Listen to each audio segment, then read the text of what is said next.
Welcome everyone. I hope everyone's going well tonight. Yeah, we're jumping straight back into it. I found an issue with the saving sort of process. I know what it is. Essentially, we don't have our one of the models lined up correctly for the description, so we're going to figure it out. It's probably something very, very simple, and yeah. Alright, so we have a simple model here connected to this description. If I, let's say I edit this, I now have edited this, it'll update there. However, if I edit it from in here, I edit this manually, and I move away and stuff like that, it doesn't update this. So there's a problem with the connection. We're just going to find out what it is and essentially just fix it, whether it's at Welk level or NearBeach level. So yeah, let's jump straight into it. I'm just going to close other components. We're just going to close everything down and just only focus on what we need. Alright, so we're going to go into NearBeach. We're going to go into, now this is part of the source, so we go source, components, project. This is the project page. Now, in here, we will then have the general details component, which is all fine and dandy. In this one, we've got the header, we've got the text input. So with the text input, you can clearly see that the V model is the object store title, and we're like, with the text area, we've got the similar sort of thing, but with description. Now, when we edit it from in here, like we actually edit the text area, it works. But for some strange reason, this ain't doing it. So if I go into object store, Pinia, object store, we've got the description here.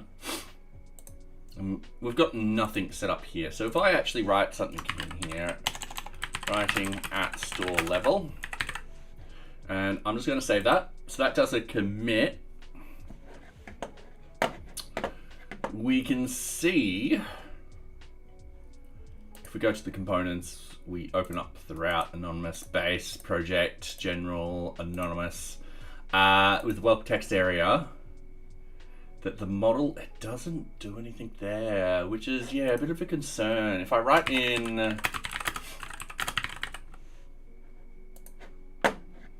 once again, it doesn't do much there, which, yeah, but if I write something in here, writing at the component level, and I just save that very, very quickly, we can see that works like that. It goes into there. We're all happy with that. If we have a look at the Pinia stuff and go into the object, we can see writing at the, now it hasn't overridden this. Now, if we go into the console, we don't see any errors or anything like that. Sorry, my phone's been going off like there's no tomorrow.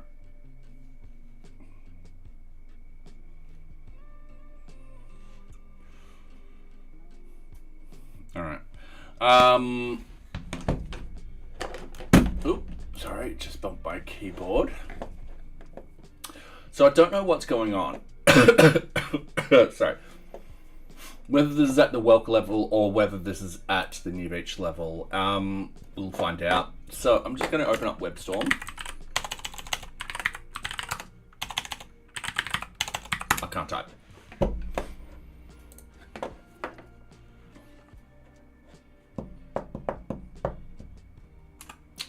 It will finally open. There it is. I'm just going to put it on a different desktop.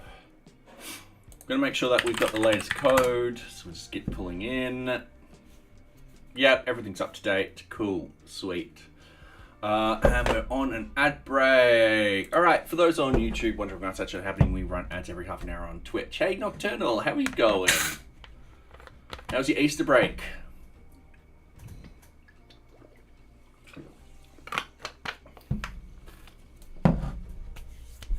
I made some hot sauce today. I got some of it on my hands, and it feels like my hands are burning. They're not burnt.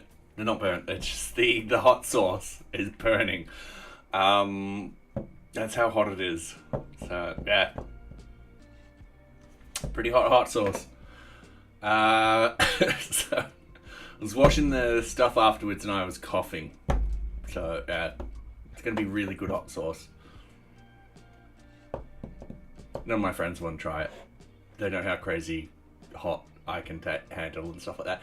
It's good. Got to spend time with the family. Oh, that just sounds lovely. So, yeah. Most of my family's now spread out across Australia, so it's hard to actually get together. Alright, we've got about 20 seconds left of the ads. We're also... Socks is here. She's like, oh, there we go. There's Socks. She's like, yeah. She's been napping all day. Alright, we're just about ready to start. Alright. We'll get the treats out of the way. Sorry, still coughing from the hot sauce. Alright, Socks, you know what this means. She's like, yes. Treats are in the kitchen, I'll be right back.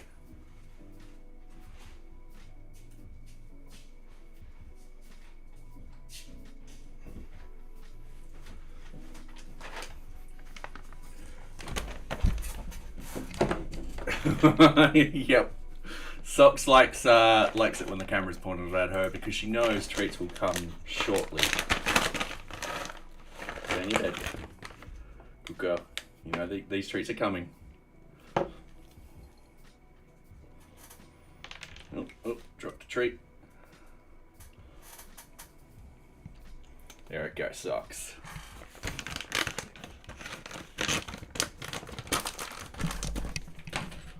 Girl.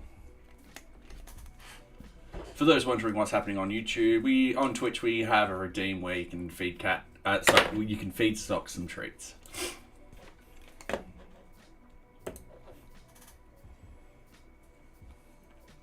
There you go. She's all happy. Now she's just gonna run off. In your bed.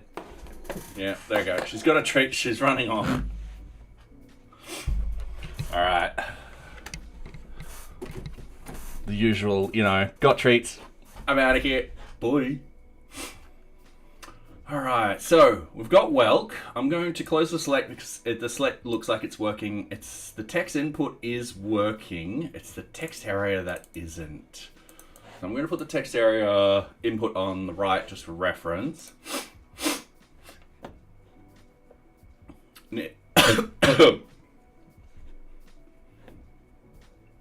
Sorry. Alright, so we've got all of that. We've got the emits is valid. We've got the props. And we do have the model.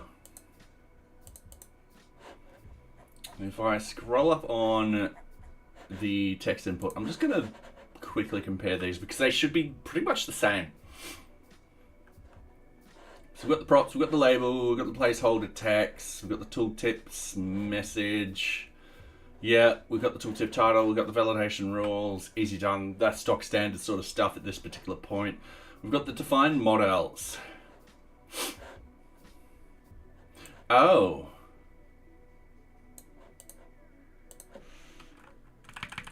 Well, that's not true anymore. Oops. That should be model equals define model. Required is going to be true. And yeah. All right. The rules. Yep, that's the same. That's the same. That's all the same. That's pretty much the same. And then with the template, it's pretty much, like I said before, it's pretty much the same. Oh, we've got the model is looking a bit wrong down here.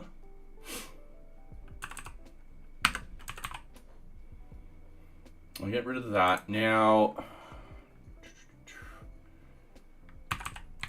I like bumping these in groups and stuff like that.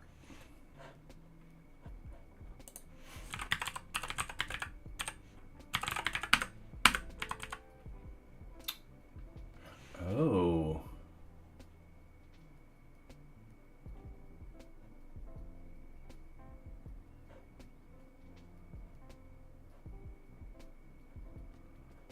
The expected type that comes from the, all right.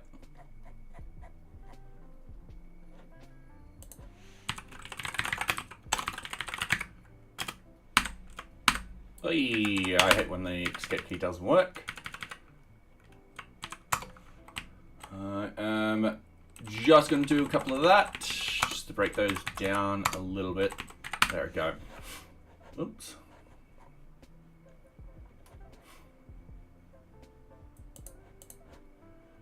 Yeah, I'm hoping that works now. Fingers crossed.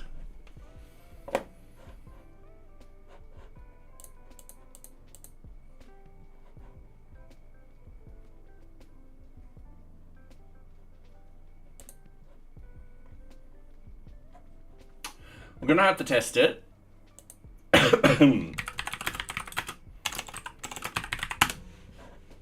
But it's something very easy we can test. So I just need to go into the locals, the local app. I will get rid of that. And what we'll have is we'll have the Welk text area. We'll make sure that we, oh yeah, we need to insert the label. That will be like that, and then we'll go label equals text area. VModel equals model. So we're passing down the model, and I think that's it. And then what we want to do, local host, it's 5173.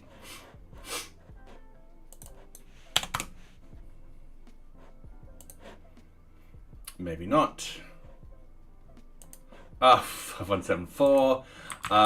We're just doing this very, very quickly. I'm just going to go into the view. What I want to do is I want to have a look at this one. So we've got that, and that's the text. And if we go hello world and we save that, that will be boom, hello world there.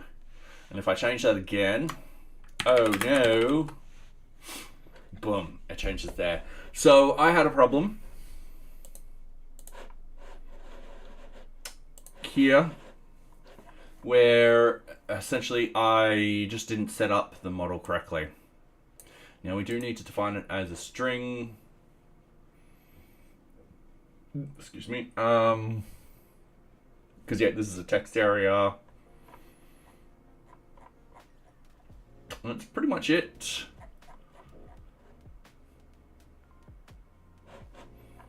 All right. I'm gonna have to actually push that.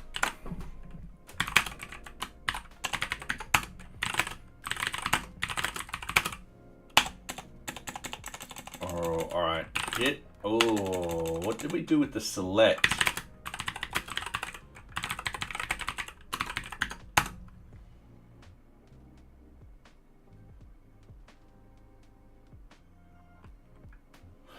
We got rid of. All right. Yep.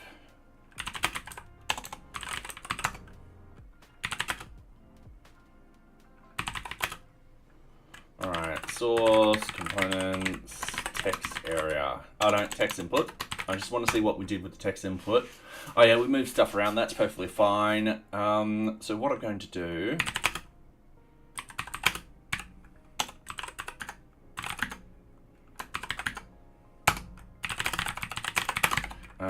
Removed unwanted CSS attributes. We'll just push that. That's perfectly fine. Then what I want to do, git add. We're going to go source components text area, and then we're going to commit fix model issue with text area.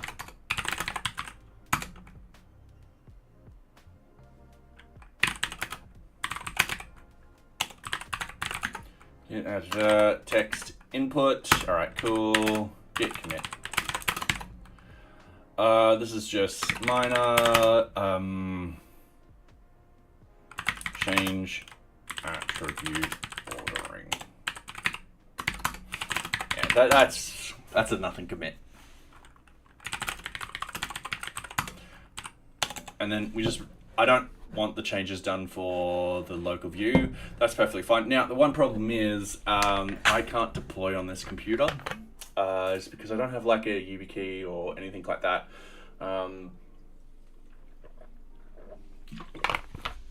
So I'm going to push to my laptop. Give me 2 secs.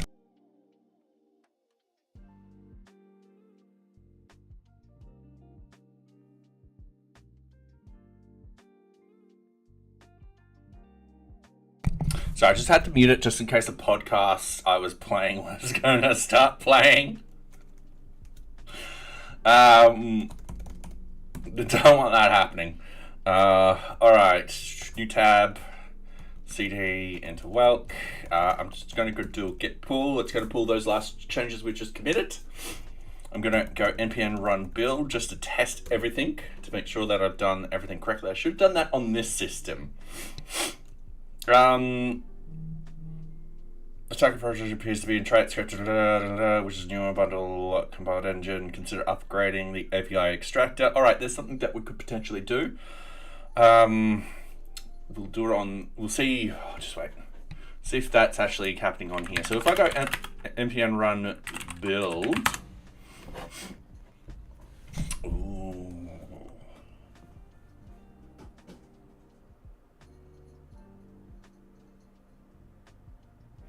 I did not get that on my local, on my laptop. All right, that is unexpected token expected from. So this is part of the welk drop down. So we're going to go over here. We're going to go drop down. We're going to go welk drop down. It. Sorry, still coughing from the chilies. 312.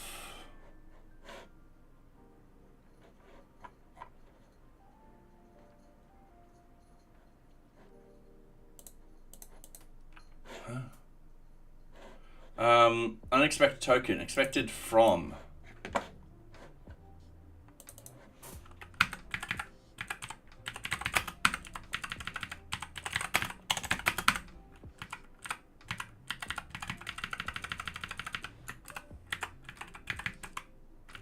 Ugh, I'm not vimming correct tonight, am I?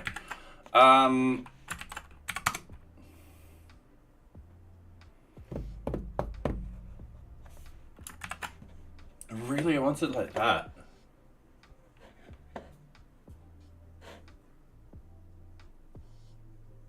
Okay, that's weird. My computer doesn't complain about that at all. It complains about something different. But what we can do is we can look up type, and because I do quite a lot of using the linters and stuff like that, we can see that I do that quite often. Yeah, I just have to type outside.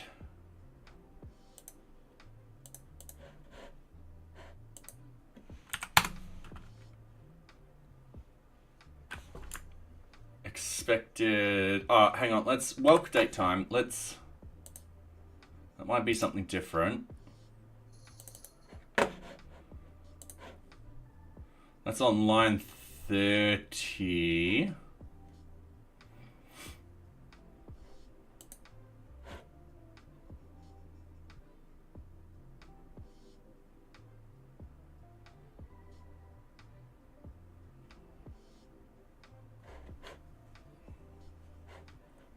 Expected token, unexpected token.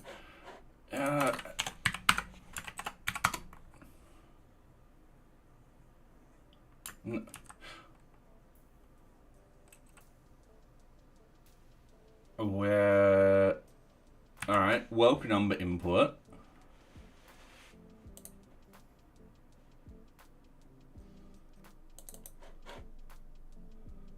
Line 2.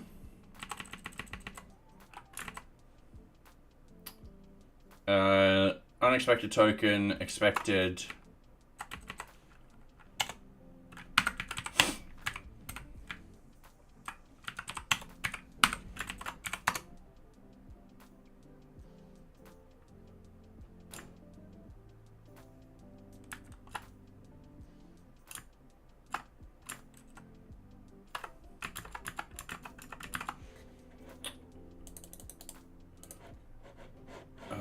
the?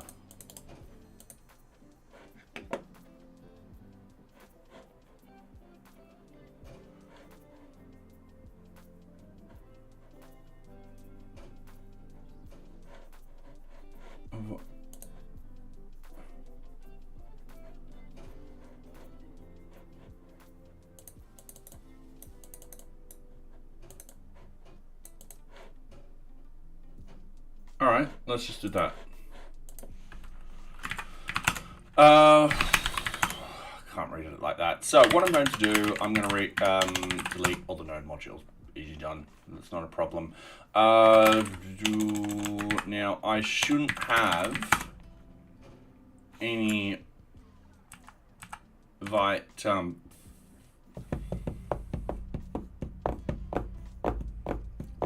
cache folder. I shouldn't have a cache folder.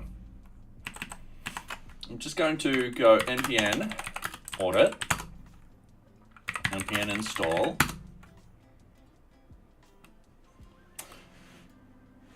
Easy done. We do have a deprecated warning.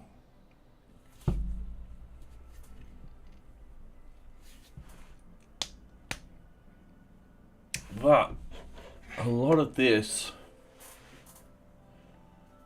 I don't know what uses those. All right, npm run build. Yeah, still having the same problem. Well, drop down item though.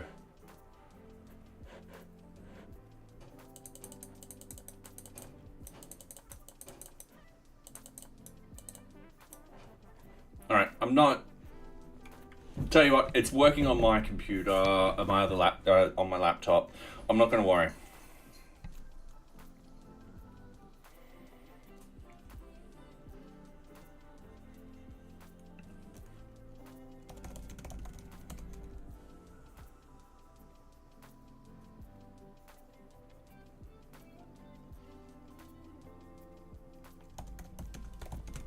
I'm running npm run build on my computer.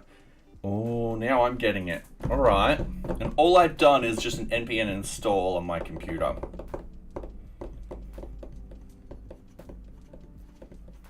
All right. Guess we just fix these things up now. So it is expecting a from.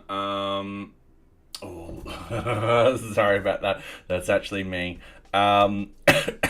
I should have asked them if I could have 2 licenses, one for each computer separate. All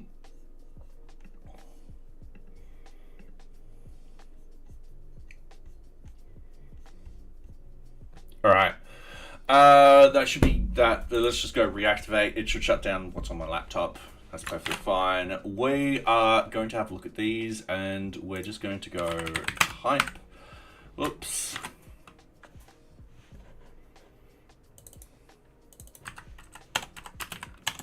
Type like that. I'm going to go to the next one. We're just going to type in type. We're just going to delete before. Oops. Delete end. Cool. Then we do something like this. We just go delete end. And then we go type. Just lint. Move on to the next one. Delete end. Type. Delete end. This is the one I made a mistake before, but that's perfectly fine. We got to it. Delete end. Type. Lint. Move on to the next one. Oh, WebStorm. Stop doing that to me. Reactivate. Delete end. Type. Delete end. Type.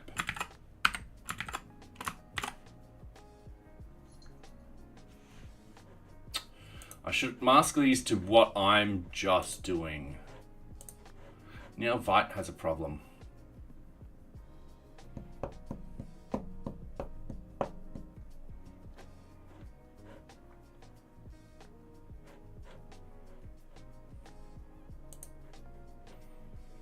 I'm gonna put directory.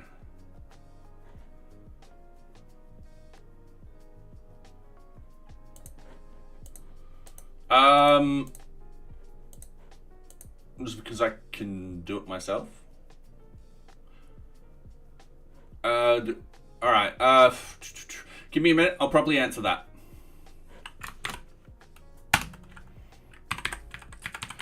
Because these changes that I'm doing right now, I've only just discovered I just needed to do them.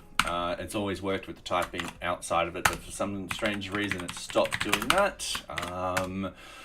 But for using Claude, now, I tell everyone this, AI is a tool. It's not meant to be a crutch. So at the end of the day, you've still got to understand how the code works. For getting something like Claude to debug the code and stuff like that, like static analysis and all that kind of fun stuff. Sure, I just haven't done it yet. I usually write quite a lot of unit tests and end-to-end tests to try and find as many bugs as possible, just because I know the system inside and out. However, I am open to trying out new tools, but once again, I'll use them as a tool and not a crutch. Meaning at the end of the day, I still do quite a lot of work.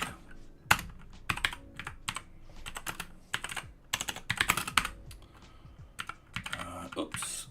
Oh, I'm really getting my keyboard, the hand placement on my keyboard wrong tonight.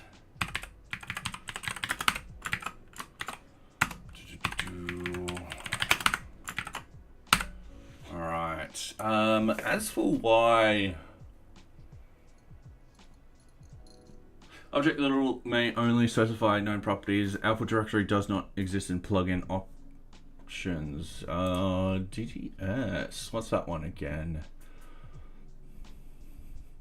Byte plugin DTS.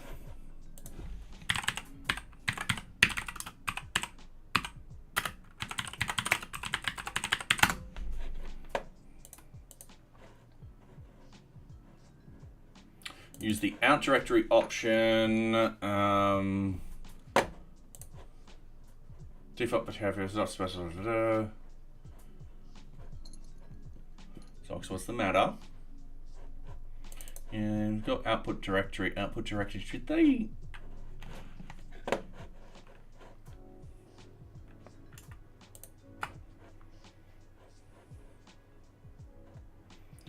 Oh, all right. Output directory. Socks are UK. Come here. You can sit on this laptop. All right, cool. So output directory. All right, that looks like that's something new. We've now got roll-up types, which we're just going to look up.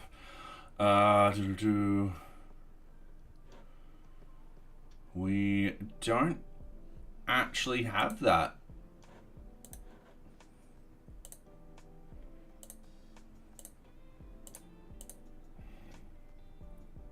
Sorry, excuse me. All right, that's fine.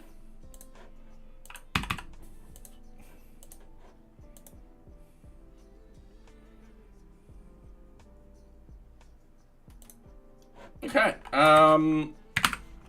That's not meant to be like that. At worst, it's meant to be like that. All right. Let's go over here. npm run build.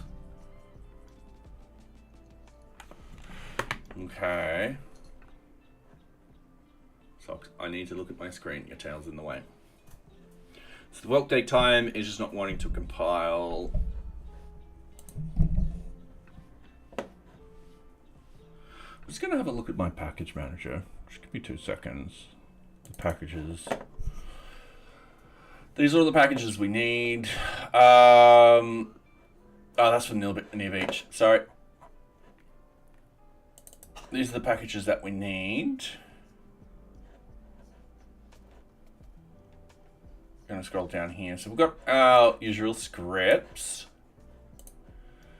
Got our peer dependencies. And then we've pretty much got everything else. View press. Why are you complaining?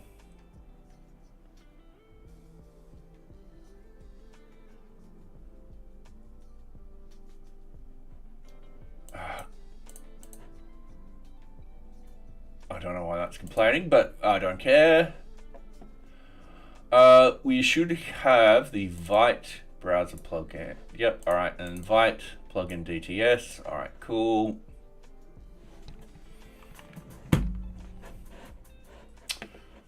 So something has changed, which is annoying, but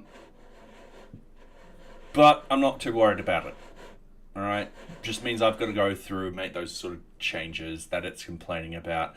So it's expected token, unexpected token, expected that, so this is the whelk date time. So I'm just going to minimize everything. We're just going to close all tabs in this group. We're going to close that one too.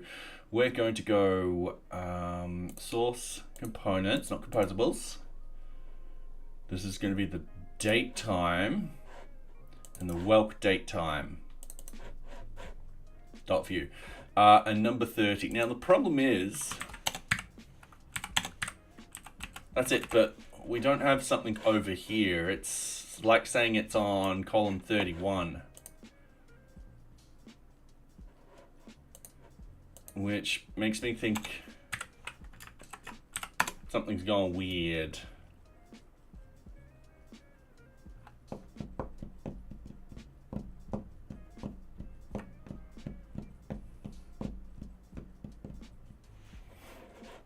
Now I just did a couple of passes on that. Still having problems.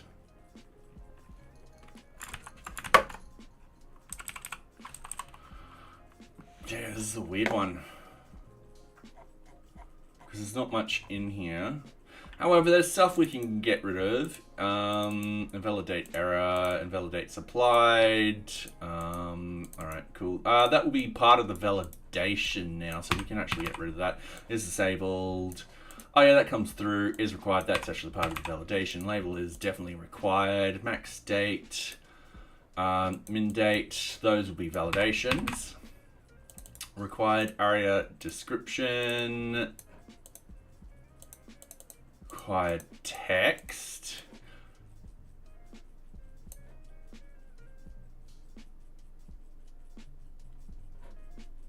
I think we don't need those anymore.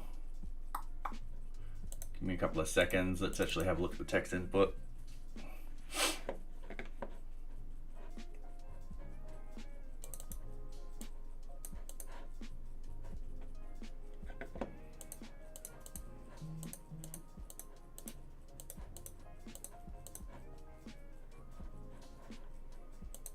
All right.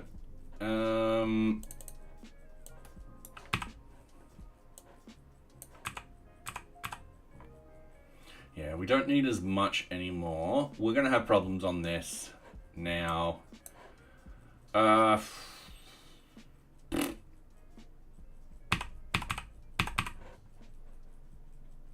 Check validation, that's something different nowadays.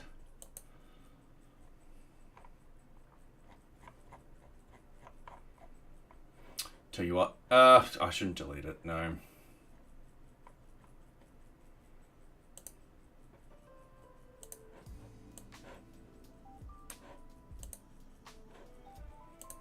I'm just going to bump over the text edit. Let's have a look. Whelk date time. Yep, we've got label for.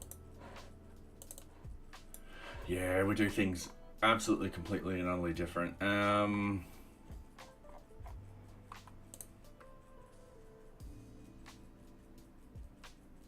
Not many.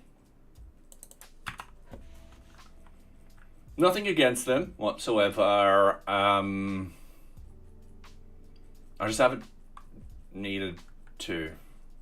I'd rather get in and build something, if that makes sense. So yeah. All right, this should be whelk red 6, I do believe. Actually, I can 5. I was wrong. 5. There we go. Yep, whelk red 5. I'm gonna actually fix this up because we've got this in the old code structure, which I no longer wanted to use. We've highly simplified this whole process. So essentially, what actually happens is this will look very similar to the text input.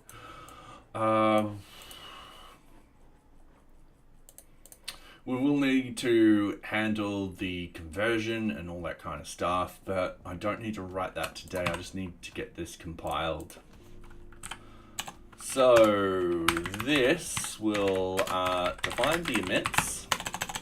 Done. That will be const emit equals define.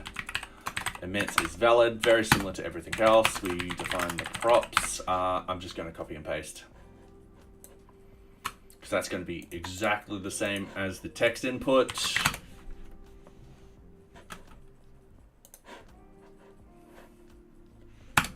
I don't know what happened then. Define models. This is just going to be a simple define model. Required is just going to be true. We're all happy with all of that. Ooh, all the validation stuff. All right, cool. That's just going to be copied. Let's just paste that all the way in. Let's bump up to here. Let's just do that. With the date time. Oh, yeah, I've got to actually give me a couple of seconds.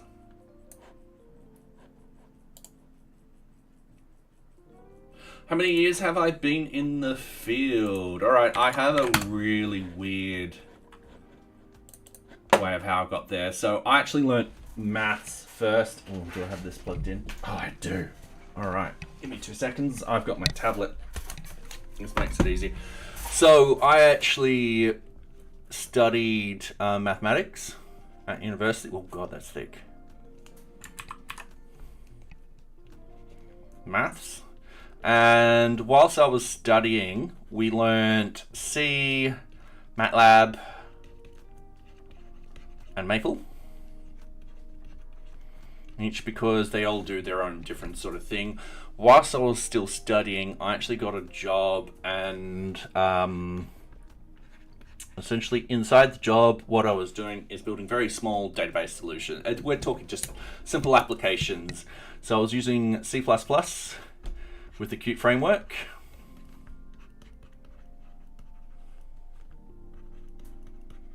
Then when I graduated maths, I became a data scientist before it was, that term was sort of coined. And there I used a lot of SQL, a lot of Excel, and I started learning Python. And then I got a job in IT, hated it, used quite a lot of my Python to automate my jobs, decided to upskill myself into being a web developer, and I've been one officially since the start of 2019. So I've been programming for quite a while. But yeah, it's been doing a lot of things. How do you use it, and also explain about this, please? All right. For switch cases,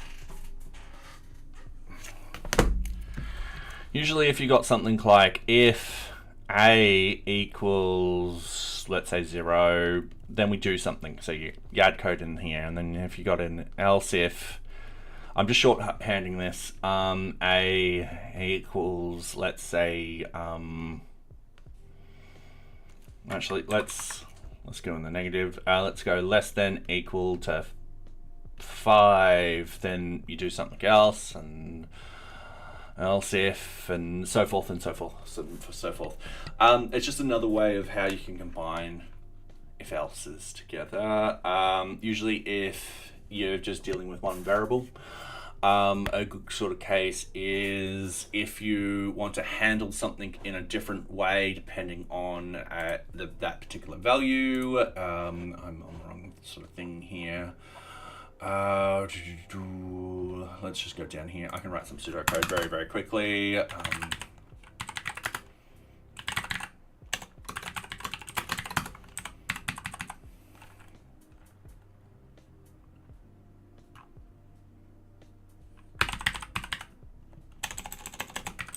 right, let's do divide by 3 or something like that.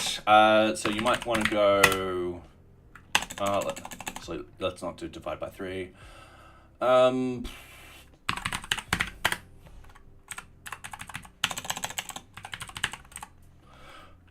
Let's say you're looking for a type of fruit. You'll have apple. This is an apple from a tree.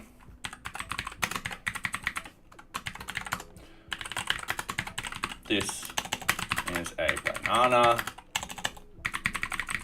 from a tree. I'm doing this shorthanded case. Let's say default. I don't know what this is. Now this is very, very simple, sort of basic.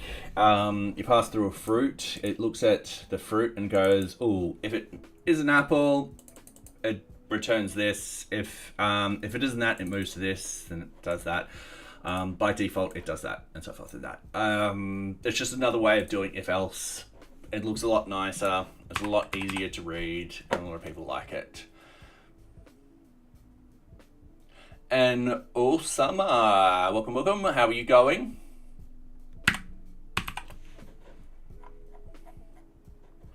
All right, I'm gonna have to clean up a lot, a lot of this code now. All right, that's redundant. Do we have any other the views in here? All right, cool. Tooltip we want. All right, I don't think we need computed anymore. All right, we'll get rid of that. We've got the work form group already. I think we've got that one already. We've got the use validation already. Welk render error message. We definitely want that one in. We don't have it at the moment. View. We've got these two, but we're not using them at the moment. But we'll use them very, very shortly. So if I scroll down here, now the label, that will be get component ID, that will be props.label, easy done, that's quite easy. And then that will also be get component ID, props.label, is required.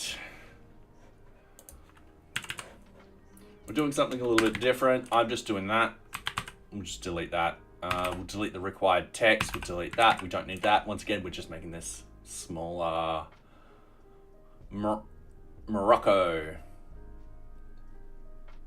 I'm assuming that's your name. In here.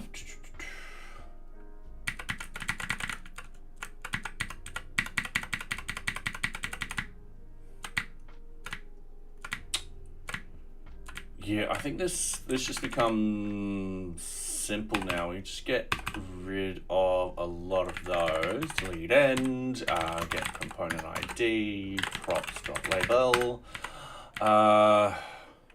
We don't need that, we don't need that. However, we might put them back in later. We have this, we're just going to delete to the end. We only really need model in here.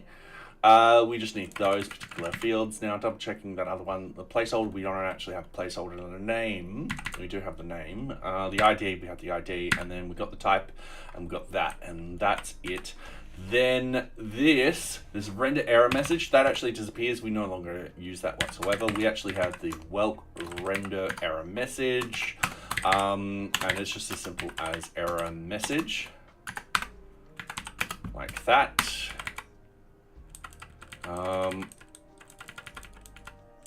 And yeah, now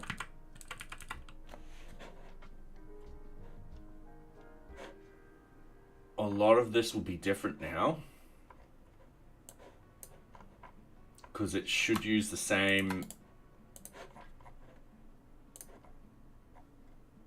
When I say the same, it should be very, very similar to the label. So this will be welk.datetime,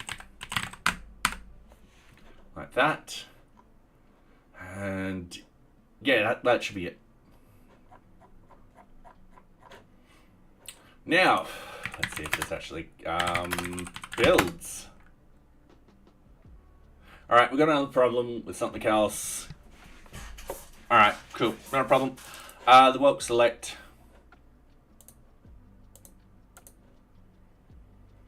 So we want that, we want components, we want the select, we want the Welk select. It's saying line 233.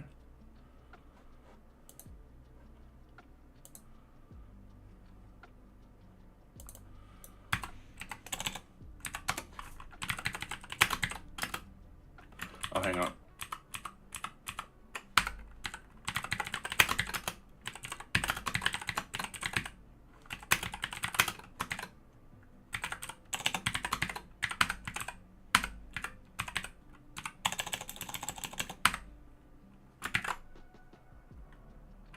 Oh, don't say it's also that. Well, password input, all right.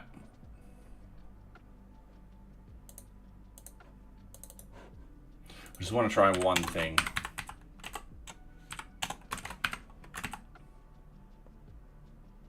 Actually, no, that would be 35. All right.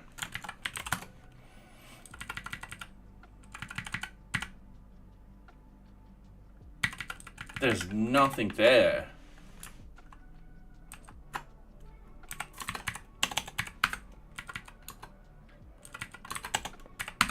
Oh, I think this is just gone crazy now.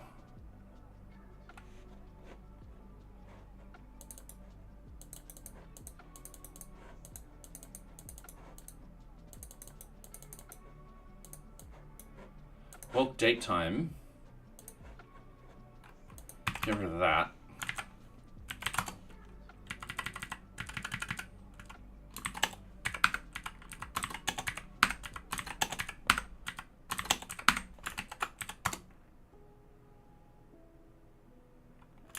Welk text area.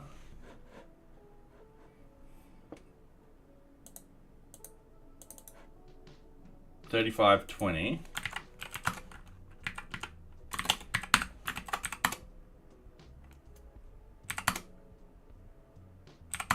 Just doing this just to double Welk. Yeah, all right.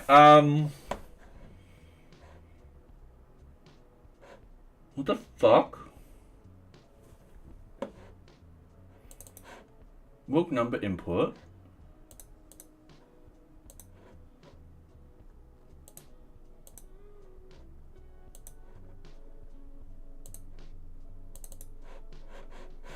I'm saying number 223.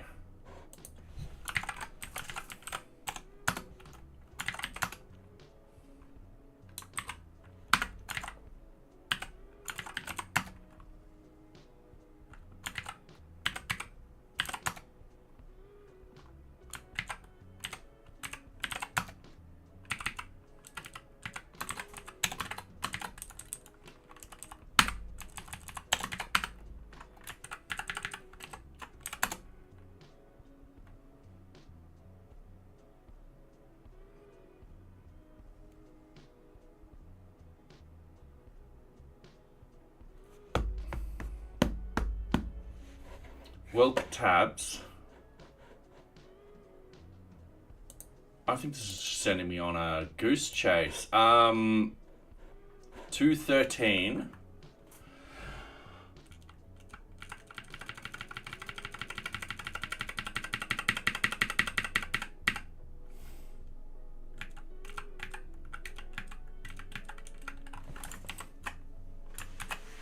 Oh my fucking god.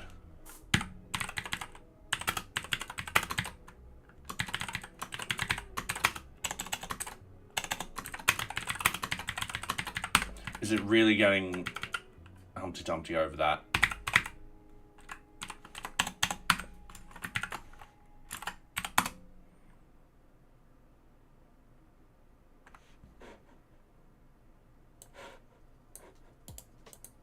All right.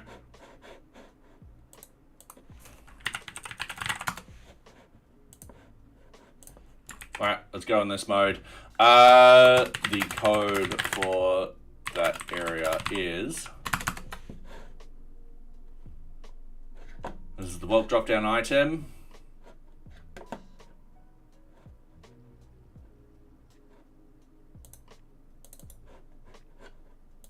We're literally just grabbing this, that's all we need.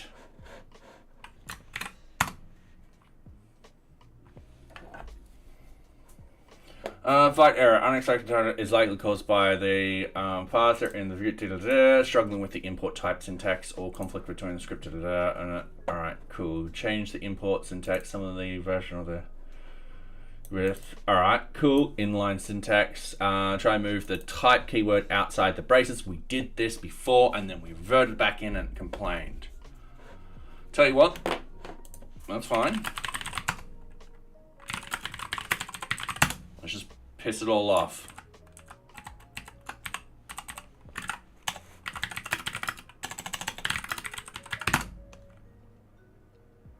Alright, so now it's having a problem. Welk password input. It's because I can see myself not getting back onto NearBeach anytime soon. Let's just exit out of that. Let's just do this. Let's focus on this. Let's just close other tabs and focus on this. Alright, so welk password input.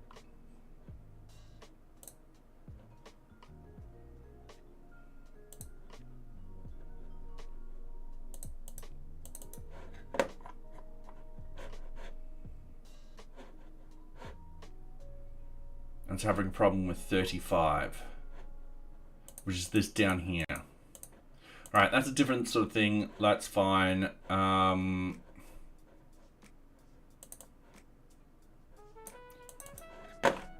That's also another thing that we could potentially do. Oi, get back over here. So we've got the TS config.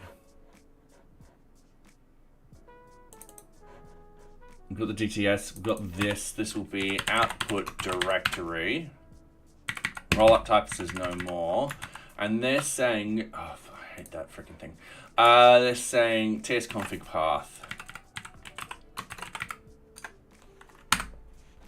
They're saying that's no longer existent there.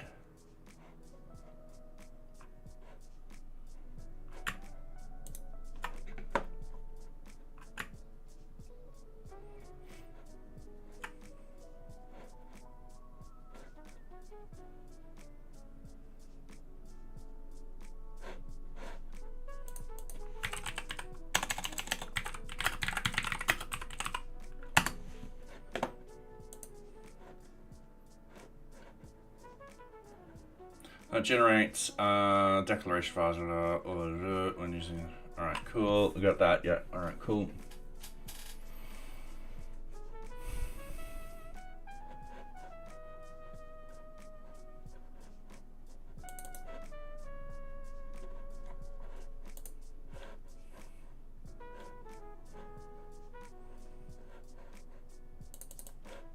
A year ago. So what the?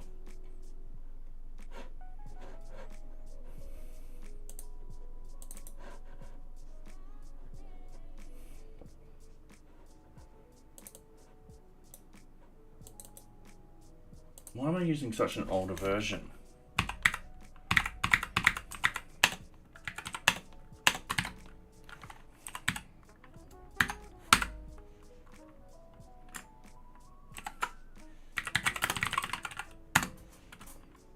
This might be it.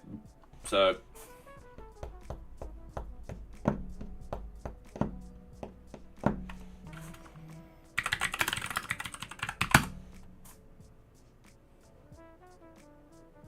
all right, that was it.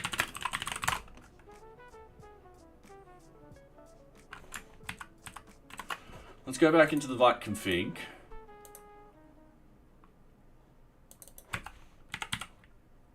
There we go. Out directory is looking a lot nicer now. TSConfig doesn't. So what I'm going to do, git check out the vite config ts. Getting it back to what we had before. So that's it, what we had before. I don't know why our package lock was on such a very old version. That's a bit concerning. Now I'm a little concerned about all of these ones.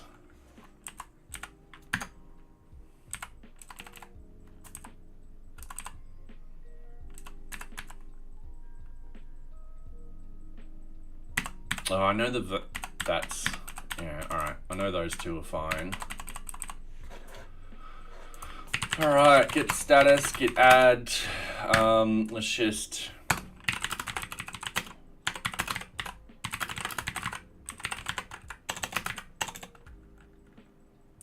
package use an older version. Alright, cool.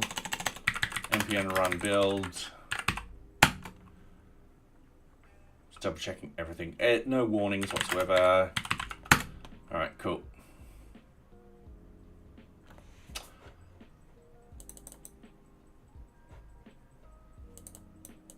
Do have something in there.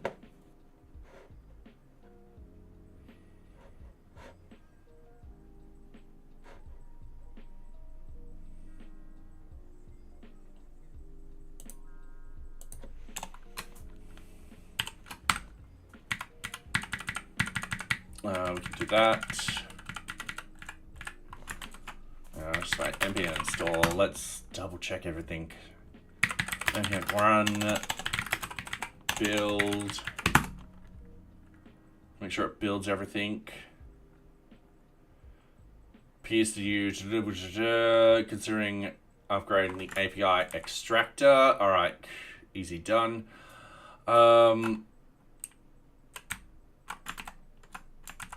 I don't know what the file is, so we'll quickly Google that.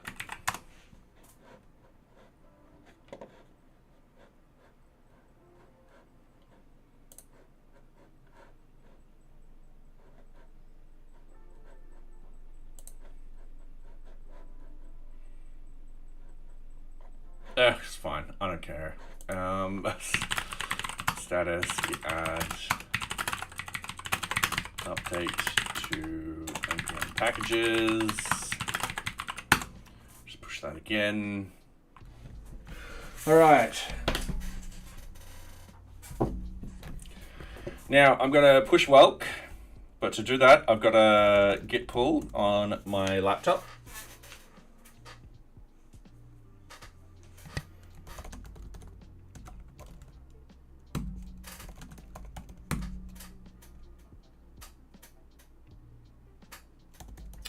npm run build, just double checking that it builds on my local here. No, it's R. Let's remove the node-like modules. npm install, get the latest stuff.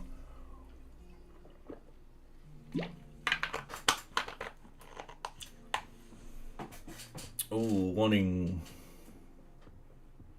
Unsupported engine. Oh, that's fine. That's with the view press. We're currently testing it. npm run build.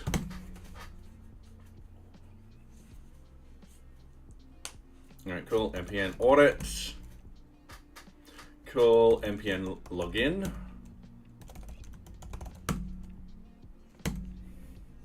Because I got to log in.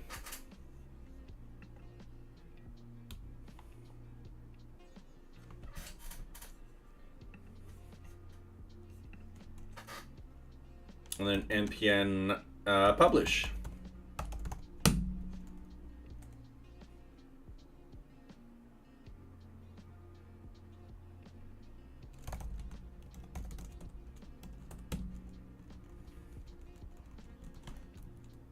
Oh, what version am I up to? npm.js. All right, Welk. UI. Component library. Yep, that's me. Yay, I'm not a robot today. All right, so I'll be up to 20.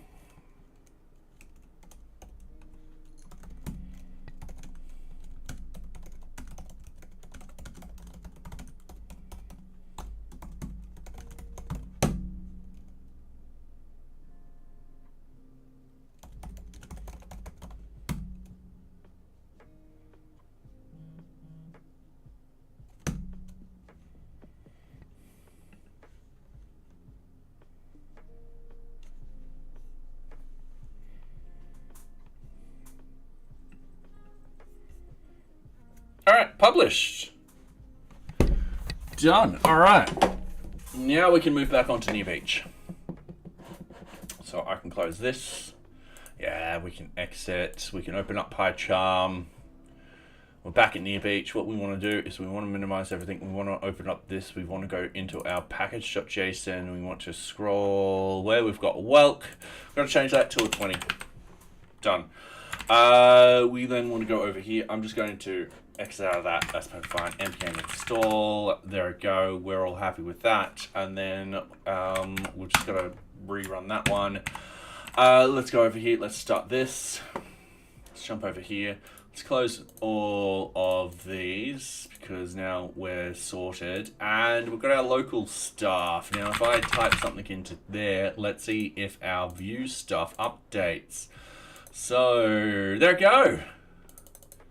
Sweet. So if I type in this is now connected and then do a smiley face, it is there. Awesome. So it was a welk problem that we just fixed up. Cool. Now, what does that mean? If I click on this update description and title, that actually should send the backend something. So I'm going to do that again, but this time we're going to click on this. We're going to have this. What we've got is, all right, so we've got the description. This is now connected, smiley face, translate NearBeach. All right, cool. But the description didn't update.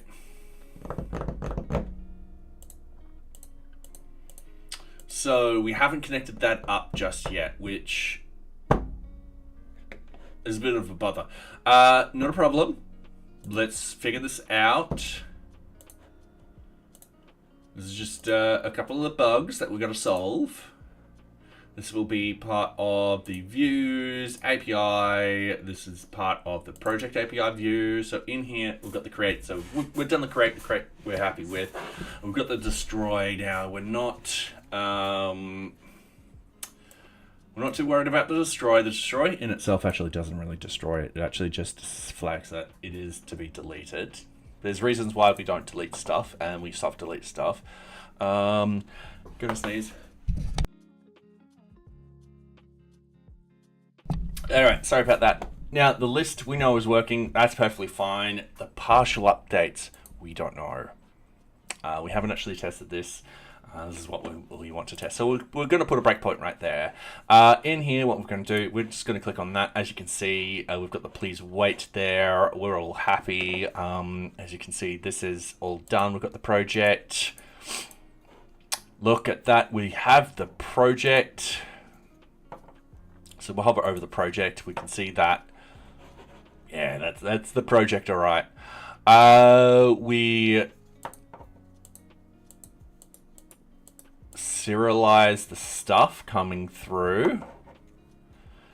So this is the project serializer. If we open up this, wait, we need to make sure if it's valid first. So then we just go over that. Boom, it is valid. We didn't get an error back. We've got the serializer, change user, we do have the data coming through with the request data. So we've got the description and title there.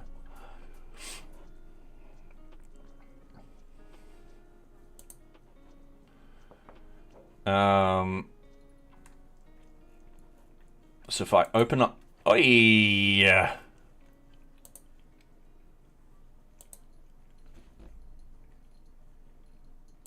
Sorry, these buttons are super tiny. So we've got the serializer, we've got the IDs, and Daydreamer, how are you going? Hopefully going well. Got all of that information in there. We've got the description. It's not overriding the description. And it's probably not overriding the title either. So what we're going to do, we're just going to hit play. We're just going to play it all the way through. We're going to go back into here. Oh, why did this... All right, so it worked the first time, but not the second time. We'll test that out in a little bit. I'm just going to go new title, please save. I'm just going to update. We're just going to hit play. We'd play again. So we got a 200, but yeah, as you see, nothing got updated. It depends. I might not be the best. Ooh, we're on an ad break. Whoops. Sorry. Ad break. You can ask your questions. Whether I know the answer, I don't know. So, yeah. And for those on YouTube wondering what's happening, we're running ads on Twitch. We do that every half an hour because that's just the stuff, the pre-rolled ads. The pre-rolled ads suck. So, yeah. You get to see me, and you also get to see Socks. She's right there. So, yeah.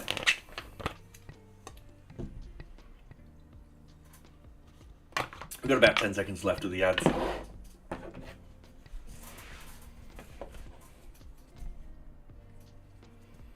All right. Oops, wrong screen. There we go.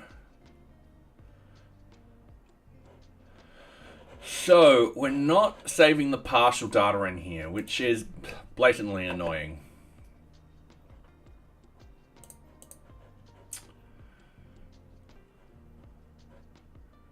Which means I've probably read something wrong somewhere, which is fine. We'll get it.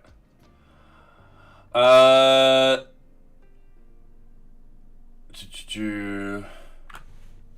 really interested in your workflow. How do you manage to keep talking with yourself while coding with people watching? I definitely need to learn how. I treat you guys like rubber ducks.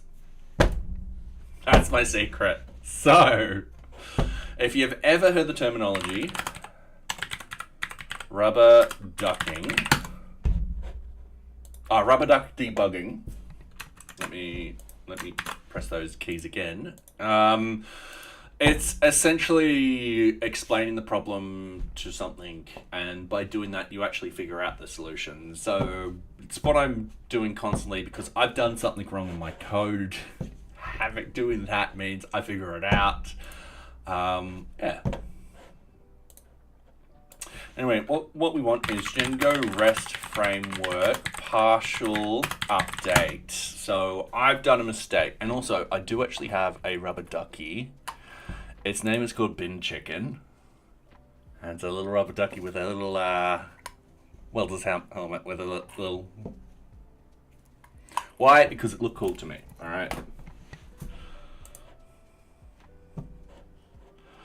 Stack Overflow. Let's go to that. Allows the model. Let's open up that instance, mind bottle instance. So we do actually have an instance, and then we serialize my serializer instance data request. That's what we got. Partial equals true, and then we do that. So that's what we've done here. So we get the instance. So we get the object. We then got the project serializer, we pass through the instance, and then we pass through the data, as you can see here. Data request instance. Now, do we have the partial equals true? We do. We also have the context, which we need to pass through, because due to what method it is, depends what field's being shown, which is why we're putting in the context. That should be fine. And then we double check to see if the serializer is valid. So we just run that, and we are getting down here. And then they're like, just serializer.save, which is what we do.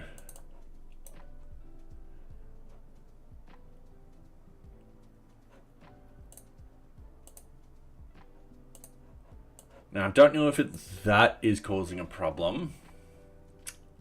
I would hate if it is, because we need to update the change user. That's all.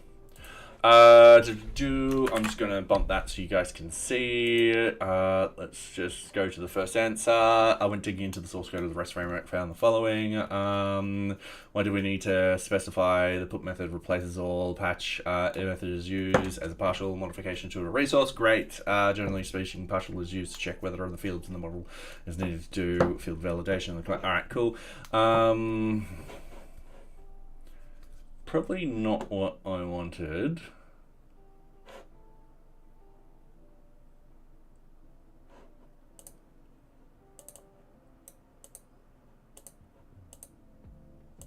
And it saves, and then we've got serializer dot, hang on a minute. No, it still goes back to the old data. Thank you. So yeah, Bin Chicken has been around for a number of years now.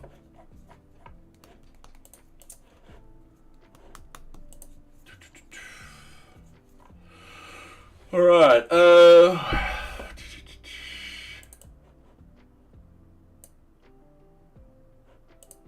What I'm going to do, I'm just going to close that, and then yeah, we do have the serializer dot save. Give me a couple of secs. Let me find my thing. Now, oh, another thing. All right, hang on. Project serializer, base object serializer, and data. Oh no.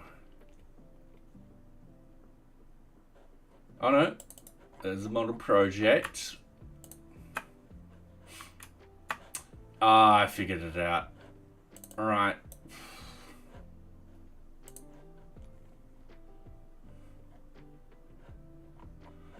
Because these are plain old serializers, not a model serializer. So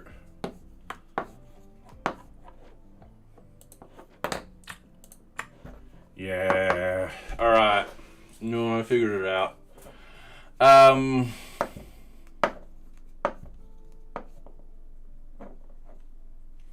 I've tried doing something smart, and it's bitten me on my ass.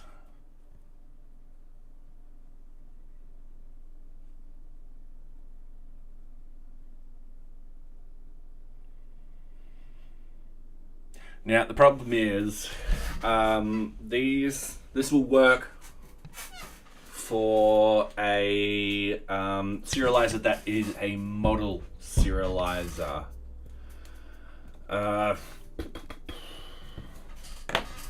What I could potentially do, and this is the base object one, which contains most of them, but not the start or end date.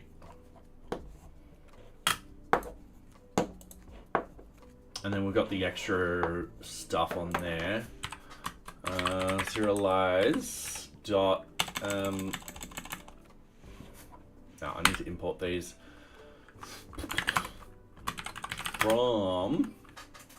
This will be from Django REST framework. No, actually, it's just REST framework. Import serializers. And then what we want is serializers.model can't spell, alizer, like that. Now, I don't know if this will work perfectly because these two are not, they're just plain old serializers, but I'm hoping that me stating, hey, this is actually a serializer. We also want to include fields from here and here. It will work. Fingers crossed. Let's hit refresh. It didn't, because we no longer have data coming through, and we got a 500. Yeah, damn. Higher order status is not valid for model project serializers, and all that kind of fun stuff. Yay. In which case, then I would have to be like, all right, cool. Where is higher order status?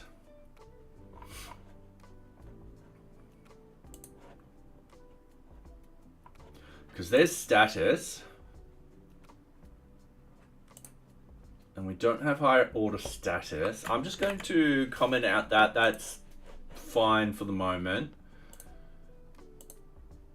Just hit, all right, cool. We've got data again. What I'm going to do is I'm also going to go to the API. So with localhost API, this is going to be version 1 of the API. And we're going to go project 1. Sorry. With the status, we've got ID and status, and then we have higher order status under there, which will work for us. I don't need the higher order status to be higher than that. We do have priority, that's perfectly fine. All of that will be perfectly fine for us. All right, cool. Now I just want to make sure that the list will work. Sweet. I know that the create will work because we're only using 2 fields. Now, if I update this project and update the title, and I'm just going to clear all of this. I'm just going to go update this. We're still not getting what we want. We are stating that this is a project, and we're stating this. Now,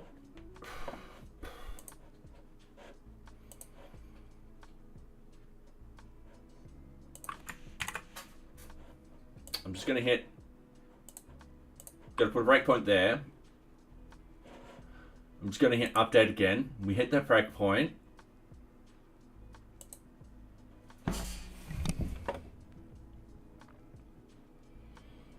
Yeah, it hasn't done it. Description, nothing.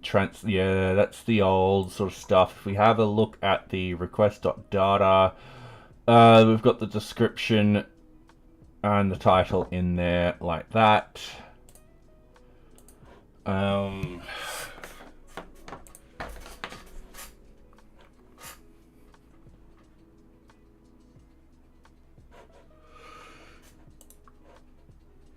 Oh, you cannot call save after accessing serialized.data.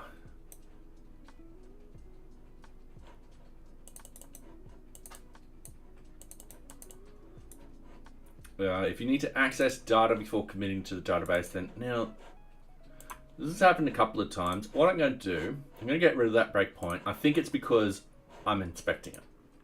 I'm just going to hit that.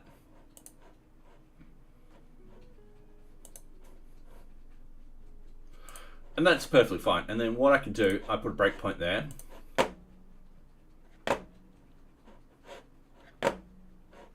Just going to hit play. Yeah, perfectly fine. I'm going to do that again, but this time I'm going to have a look at Serializer. I'm going to open this up, and I'm going to have it open up data. Oh, you piece of. And then I'm going to be like in here. And then I'm just going to hit play. Yeah, all right. It doesn't like when I look at data. I'm going to play it again. It is telling me to look at validated data. I'm going to open up this.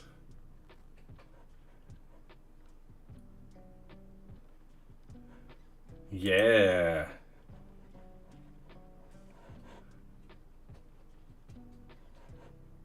I'm going to hit play. I'm going to actually translate this validated data. We're just going to update. And scroll all the way down to validated data. We've got description, validated data, title, validated data. So it looks like it is passing in some information. Now, do we actually have change user in here? We do have change user in here. All right, cool.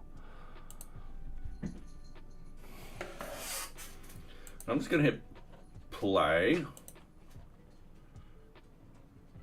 Now it's complaining because I've accessed that data, or it just does that.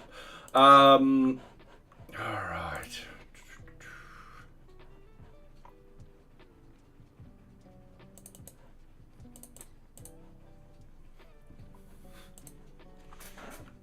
Now I'm just going to go is serializer is valid. I'm just going to go serializer.save. I'm not going to worry about this for the moment. I just want to test if that is the cause. I'm going to get rid of this. We're going to go over here. We're just going to hit refresh. There we go. What I'm going to do, I'm just going to type in a couple of just random stuff. We've hit that. We've got the response. No. All right. Let's read the documentation. Django REST framework. Partial updates.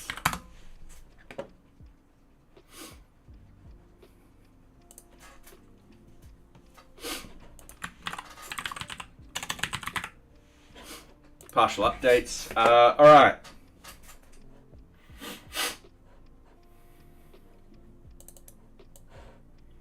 there is that. We can test.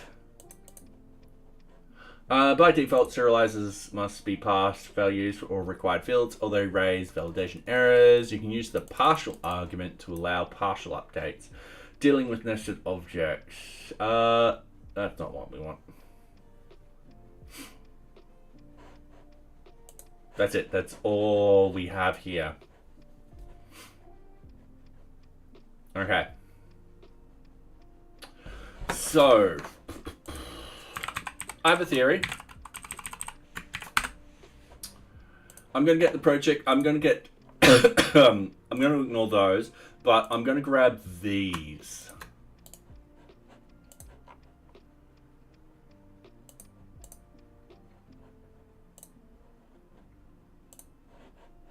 And what I'm going to do is I'm going to put them... Oh, go fuck off. Excuse my French.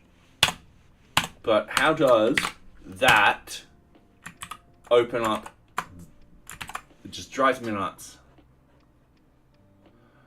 Use a serializer. We'll piss that off. We'll piss the group list off.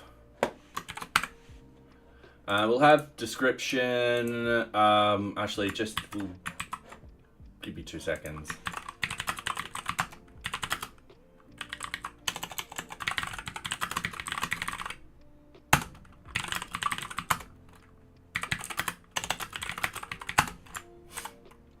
All right. What I'm actually going to do, I'm getting rid of those, and I am going to, from REST framework, import serializers. We're just going to go serializers.model serializer. And in here, so we've got organization, priority, and status. What I want to nick, I'm not worried about the date time or anything like that. What I'm going to nick is just the description and the title.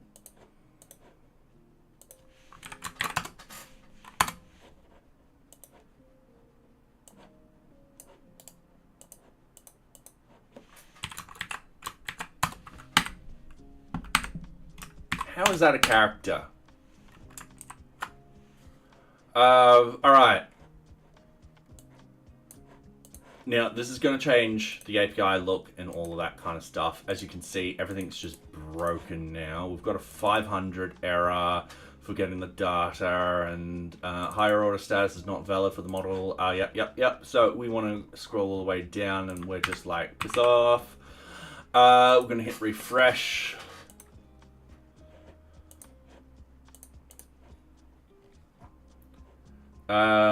Group list is not valid. All right, so I just don't care at the moment.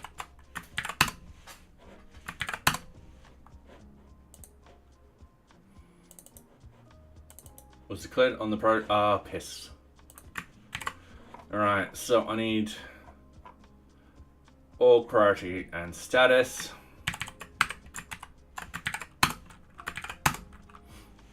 All right, we've got data. I'm going to delete all of this. We're just going to key in some random stuff. We've got this, and it's still not wanting to do it.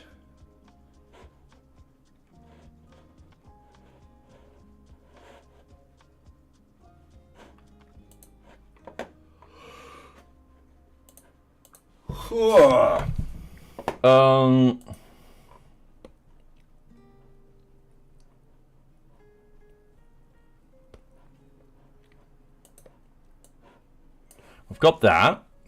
That's fine.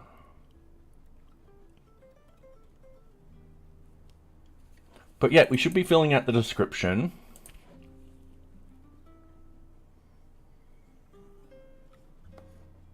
I just want to try one thing.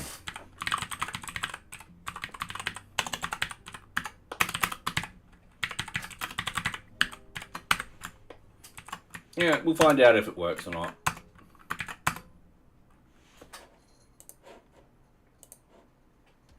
No.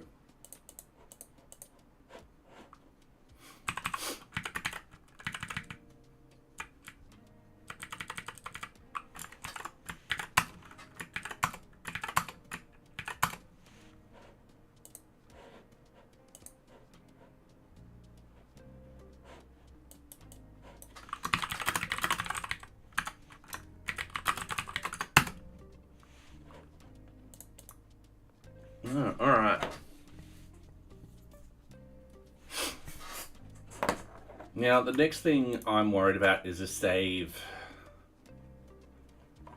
happening. But the thing is, we've got the validated data and all that kind of fun stuff. It's just not wanting to save. And we're doing that correctly.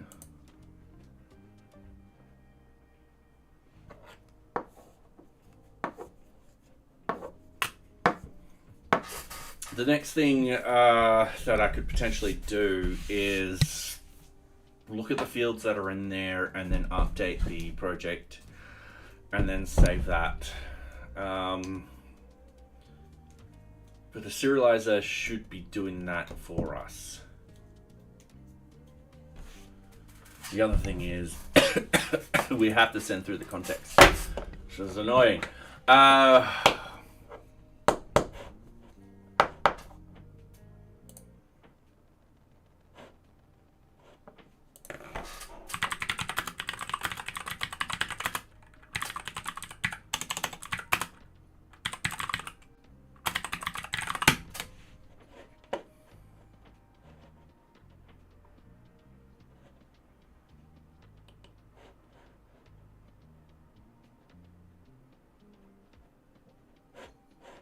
Now I do have partial, yep.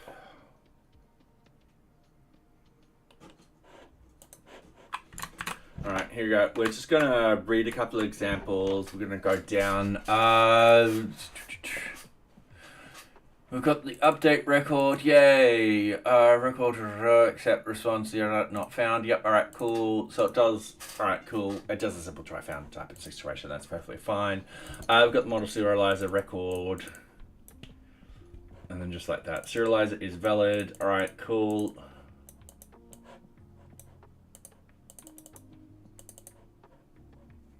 That's what they've got too.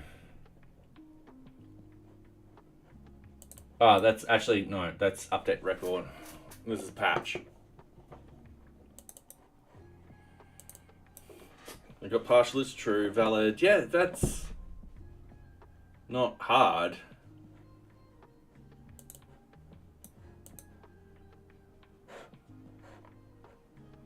I mean, we do have the same, we have the correct primary key. Let's actually double check that, because that would be embarrassing. All right, so we should be looking at number 14.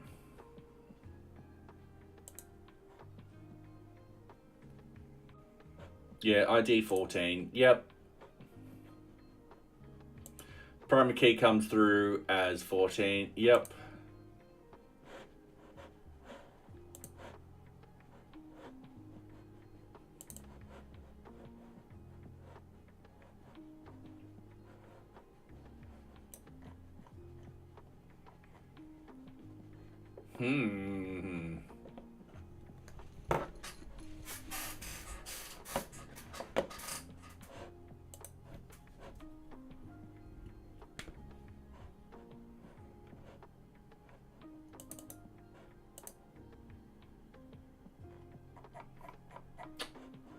And updating. All right, that's not what we want.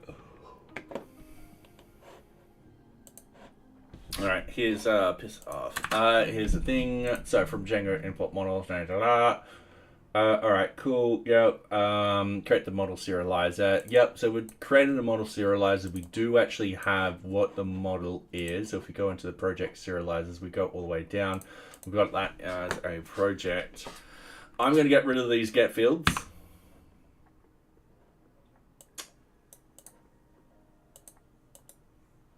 Oh, are we hitting this?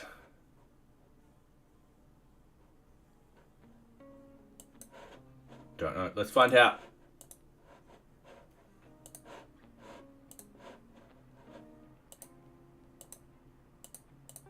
Well, looks like we are. All right. Have I fucked up by doing something in here?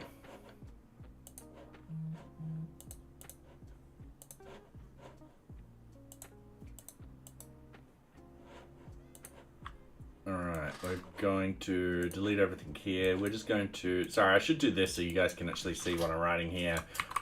Writing here something different. And we're just going to click on this. Boom. All right. I've done it. I've done something silly. All right. Git status. Git checkout. Anything in NearBeach because we just don't care. What I want to do, project serializer. We've got an update, which is probably causing the problem.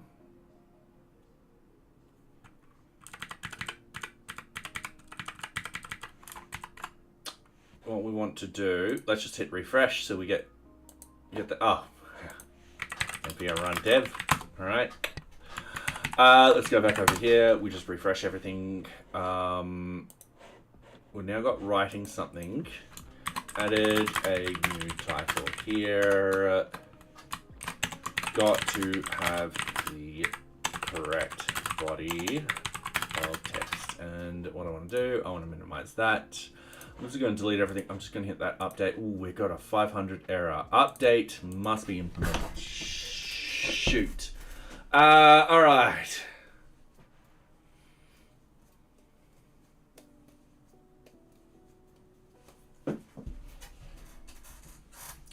Oh, I dropped something.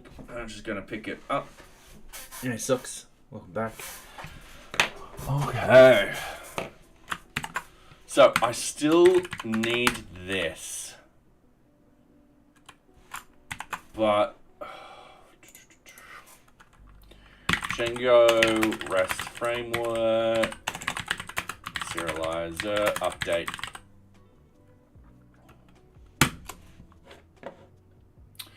I tell you what, let's just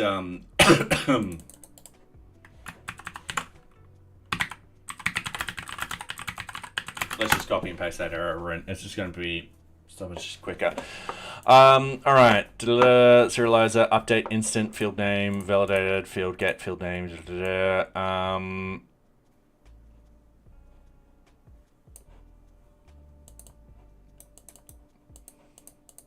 We do have an instance.save in there, and then return instance.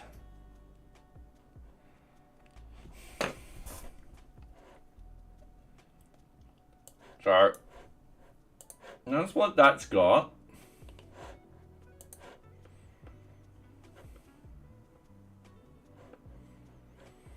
Model serializer here instead of a simple serializer. So instead of this, oh yeah, good point. What if, get rid of that. All right, this will be REST framework. Import serializers. We want to go to number 13. We just want to go across. We want to go serializers dot mono serializer. Like that. All right. We're just going to refresh, make sure we get everything. Ooh, that's going to have a problem. Higher order status. Yeah, we keep coming across these problems as we're playing around with the code, but I should memorize all that. I'm just going to update description. That comes back, something written here. Let's go updated title, updated description. Now we've got a new row. Updated title, updated description. Sweet. All right, cool. This one was a weird one. It was this that was causing problems. We've now gotten rid of it. We don't need it. And we've made sure that this is a model serializer.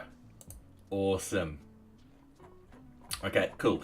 And we can still use the base and the data fields and stuff like that, which is what we want. Now, we've just hit an ad time. For those on YouTube, we run ads every half an hour. Just stop the Twitch is pre-rolled stuff. You get to see me and good old Socks there. She's like, what? What do you want? So, yeah, she was 12. Holy hell. Yeah. Will admit, I have forgotten when her birthday is. I will have to look that up again. But yeah, I can't believe she's 12. Had her for 11 years. So, yeah.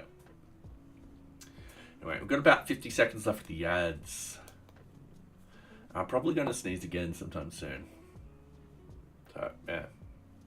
Hopefully everyone's going well. as we get through all of this. Just little tiny frustrations here and there. So yeah, I'm glad we are. Sorry, let me rephrase stuff as I think in my head. I'm glad that we're actually tackling this in a vertical slice. So we'll get the project side of things perfected. And from there, what we can actually do is sort of copy and paste a lot of the code and replicate it elsewhere. So, yeah, that's the idea. All right, welcome back, everyone. All right, so the update is now working. So if I move that to the right, and let's say we're going to do a brand new title with brand new information, smiley face, and we're just going to update that. If we actually refresh everything, boom, that's what we want. So I'm very, very happy with that. The next thing that we sort of got to do is handle the priorities. So if I change this, we want that to update straight away and also notify the user that we're updating that information. Same with the story points, but the story points will be delayed. So if someone's like clicking on this, it'll be delayed like half a second and so forth, and then update it. Then from there, we've got to start doing the rest of this stuff, which shouldn't, hopefully, take too much longer. We've got to fix that up. Oh, Jesus, that looks horrible. You've got to fix that up. You've got to implement this, which shouldn't be too bad. Good news is we've got most of the code already. I'm going to sneeze again. Sorry, it's coming and going. Oh, God. Sorry, that was, that was horrible. All right.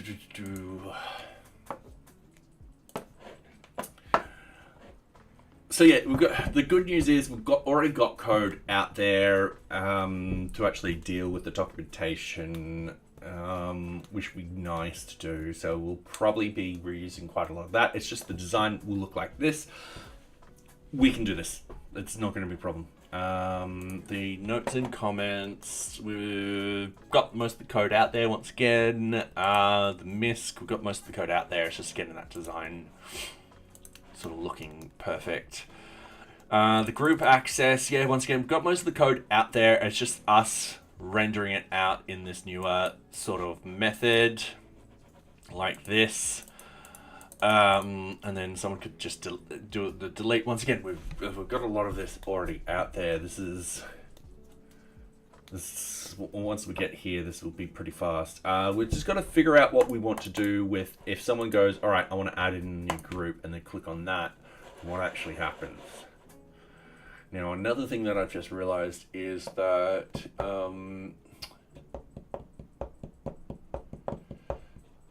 we could potentially get if it's in group.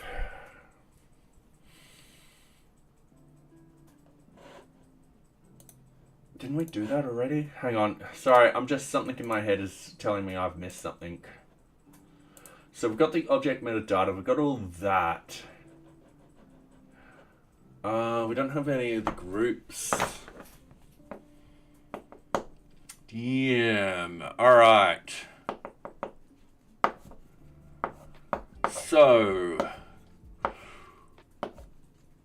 oh, I forgot. When someone boots up into NearBeach, they get a lot of the status information and so forth like that, and object types and tags and so forth like that. And we put it in the object metadata store. Idea being is we can quickly populate this very, very quickly and so forth like that. And I've just realized we don't have one for group where someone could click on group and add in a new group. I haven't designed how to add in a new group yet or a new user. But also at the same time, I'm like, do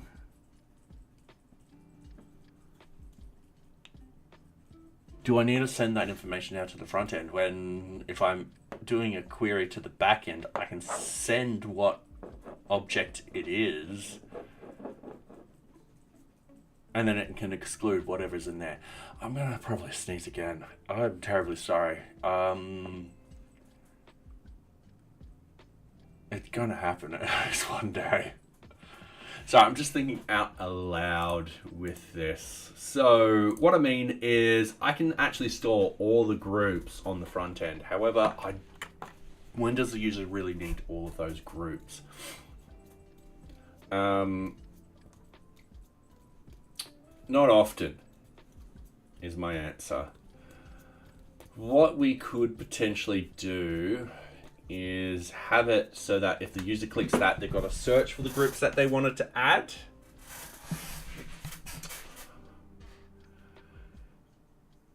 However, that might not be the best idea. Oh.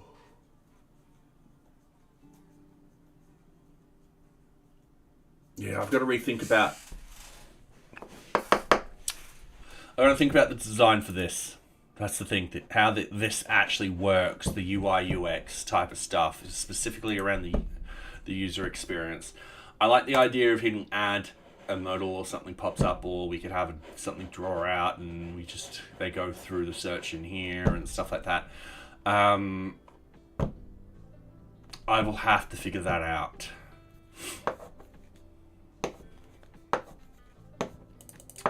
Same with the users.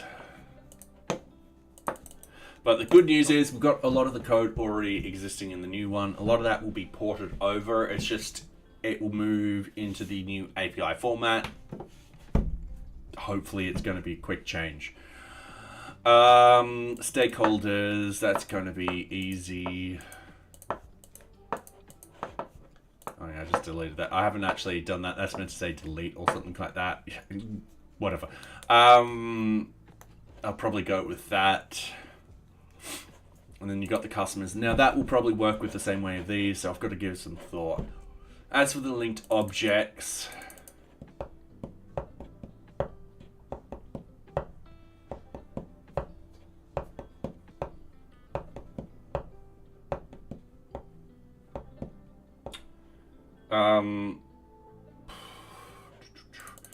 I've got an idea. I'm going to probably keep it as a table. And in the table itself, you'll be able to click on the status. It'll have a drop down, and then you can change the status for that drop down. I just got to design that, which I haven't yet. So yeah, documents, once again, I'm pretty happy with that design. I'll run with that. I'll probably actually implement that pretty quickly. Hopefully, fingers touch wood. Notes and comments, it'll just be a text area like this where you add, and then and then it'll have all the prior messages in here. Easy done. The public links, that's not going to change. We're using the same design as the last one. Sprint planning, very, very similar to the last one. It's just going to be a table with all the bits of information that you need.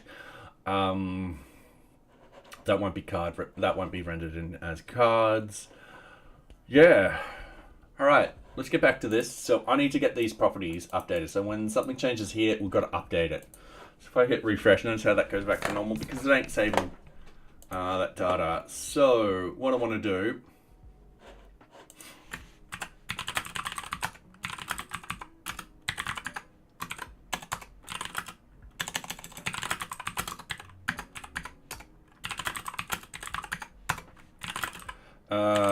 I'm just going to git commit.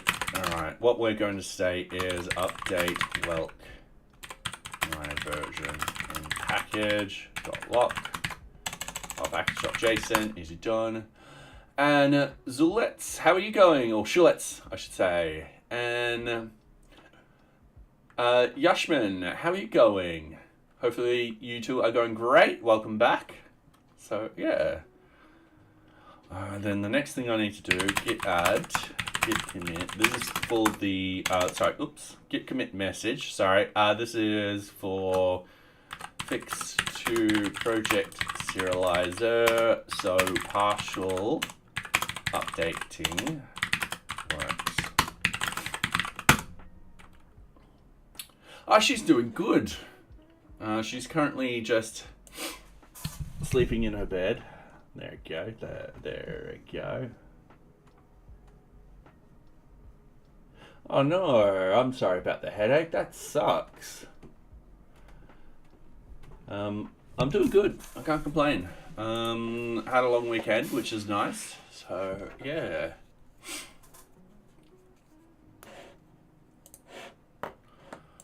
Alright, so we've just done those. Yeah, I want to get these to be updated. So we're going to go into the priority. I'm just going to close all tabs. This is going to minimize that. What we want to do is we want to open up source components. We're going to go from the project page. We know this is going to be part of the properties, and then it's going to be part of the object priority. Yeah, Easter break, yep. Did some gardening, made some hot sauce today, hence I'm sniffling and sneezing a lot because I made it really, really hot. Yeah.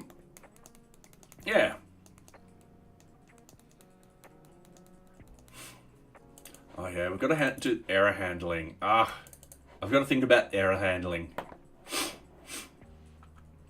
Alright, so we're dealing with the priority mode. So validation modes, options,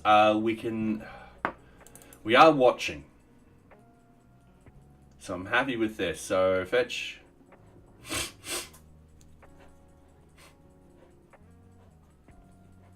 Priority list.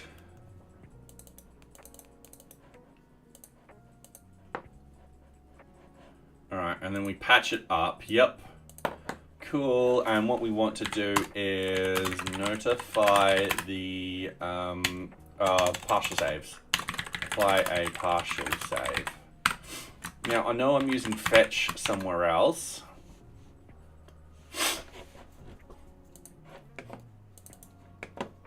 So here's our fetch code so far. It's quite large. We are getting the CRF token. I forgot to actually finish this off, didn't I?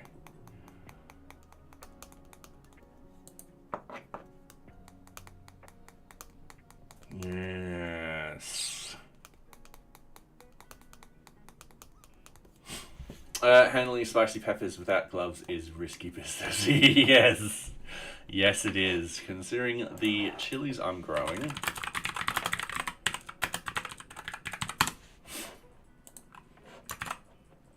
Are these lovely ones. So, Dragon's Breath.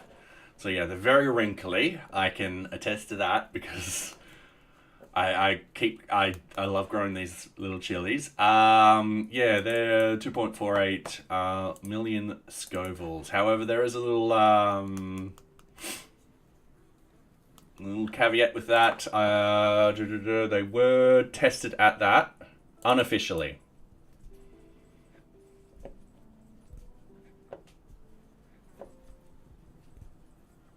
They are very angry.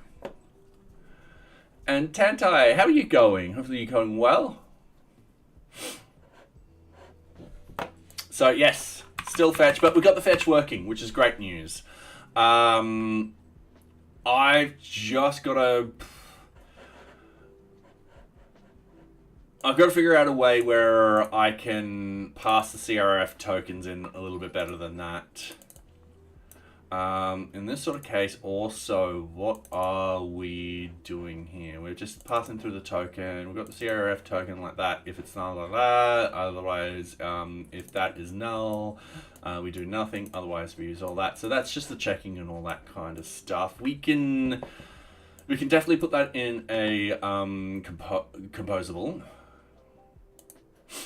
And then we just call it in here, and that will be perfectly fine.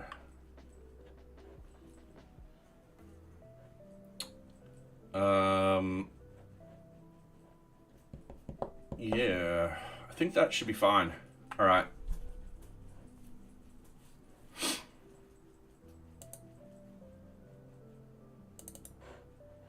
Oh yeah, the failed validation, that's perfectly fine, we can ignore that. What we can do, though, is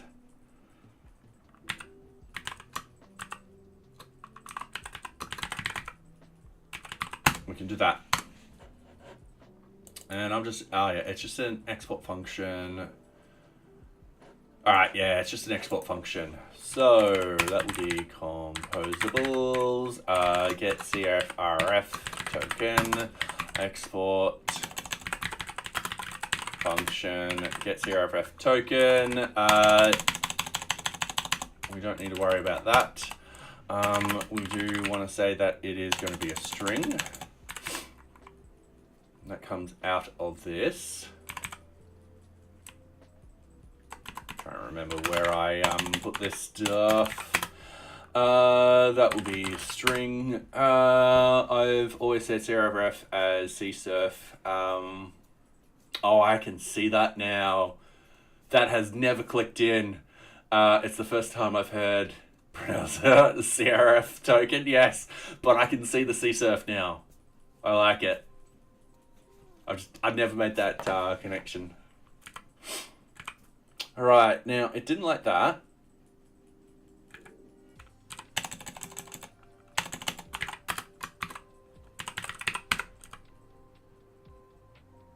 No, it didn't like that.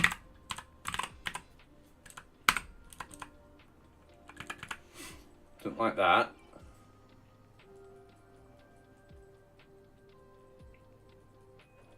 Probably because I haven't done any of the code in here. So what I'm going to do, easy done.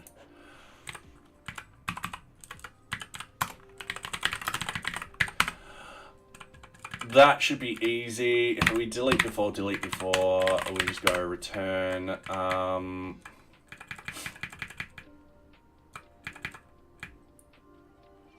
I'm just doing all of that. And then what I want to do, is I just want to do that just to make it so that everyone can see what it's doing.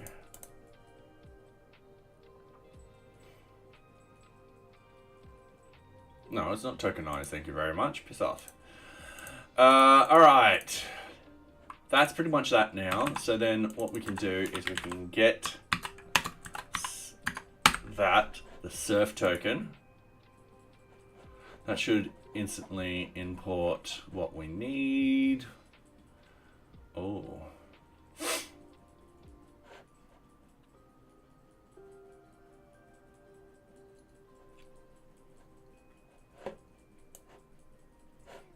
Yeah, we do have backslink, thank you very much, in Welk.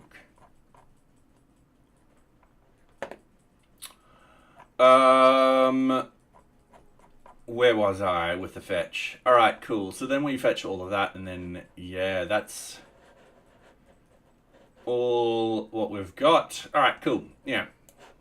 We're going to do the same thing over here with the object priority. We're going to save data. What we're going to do is there's going to be a fetch. It will be API version 1. It will be part of the object store dot destination. And then we do that, and then we go object store dot ID. Make sure we have it like that. From here, we've got the init, which will be method. That will be patch, because we're patching it in. We just need the body. This will be JSON.stringify.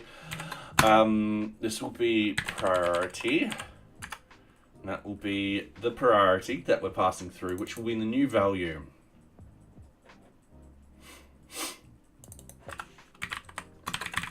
It'll be quite literally the new value, I think, if memory serves me correctly, so we'll find out. We'll have headers, and then it'll be content type application JSON, and then we'll have that, which we're happy with, and then we'll have a then. We don't need to do anything. We only need a catch. And once again, it'll be to do, handle errors properly.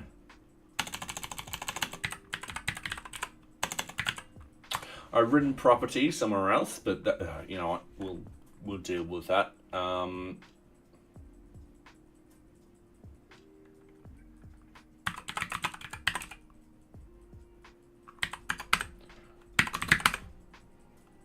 We'll do something like that. Now, I'm having a think.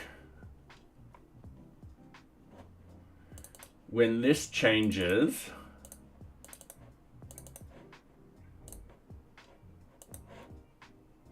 we want it to notify the user that a change has occurred. Required and Welk select exist in Welk. Thank you very much. Don't go big or crazy. All right.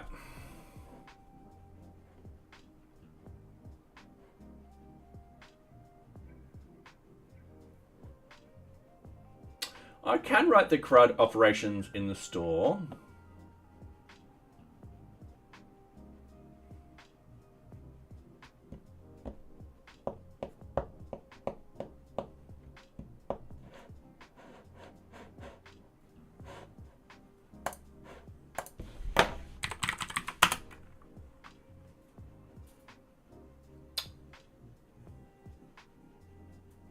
Sorry, my brain's just going blank for a little bit. Yeah, Pinyar, I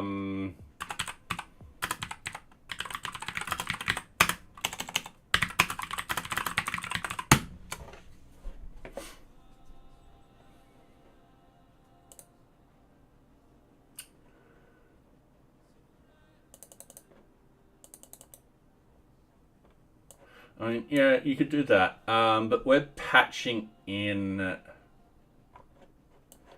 All right, Pinyar patch state action. All right, patch action.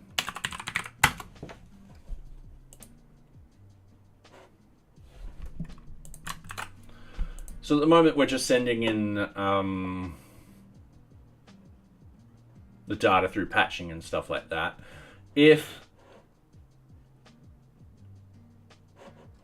Sorry, let me get my wording. If we were to move all the CRUD operations into the into the store, essentially all of these change. Oh, hang on.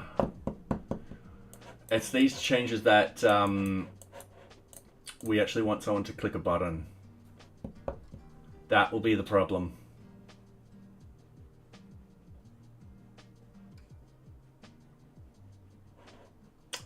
But yeah, if...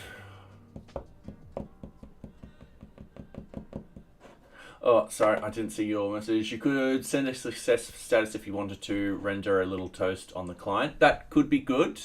I was also thinking actually having the status underneath. So if someone changes this, it'll be like updating.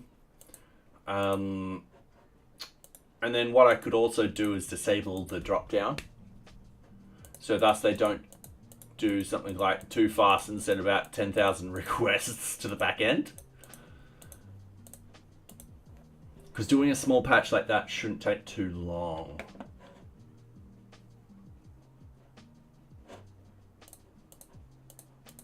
But then again, I'm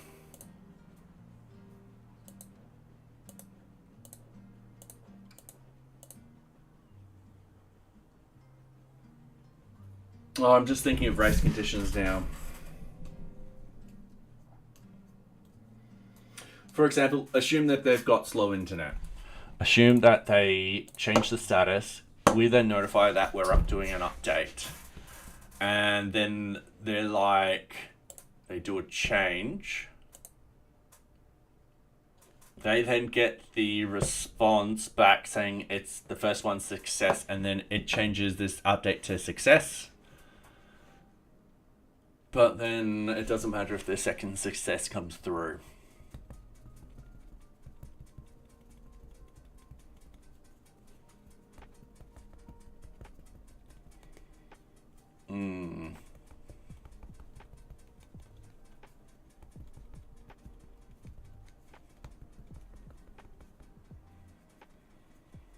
We've got to think about that one, but it's something we can play with. All right, so we sent stuff. Yeah, and then handling a pending state, and yeah. Which is something I can do. So in here, I'm more than happy to add in something underneath that's connected to the select. That sort of states what's actually happening. Very easy to do. And it can be small text. Yeah. And that's what I'm thinking, whether or not it is best to actually, whilst it's updating, have that labeled there and then have that disabled. And then once it's all done, be like success, everything unlocks, and then they can change that. And then after 2 seconds, the label will just disappear. And we can play with that today, hopefully. Now that I'm looking at the time, it is nearly 9 o'clock. So, yeah. All right. Let's actually do something very, very quickly. We'll do a div class equals object priority. We're just going to grab that. We're just going to go down here. We're just going to paste it in. We're going to do something like that. We are going to put in a simple P element. We're going to go class equals object priority state. And we're just going to go and use state for the moment. You know, yep, there we go. Cool. Up here, so we've got the define ref, and what we're going to do is, const state equals ref. That's just going to be a string. It's going to be a nothing at the moment. And then let's say someone changes something. Add a little pending text below with a spinner while pending, and update it to success error accordingly in status test text. Oh, all right. So you're saying do it on the text itself, whereas I'm going to add in a little tiny thing below.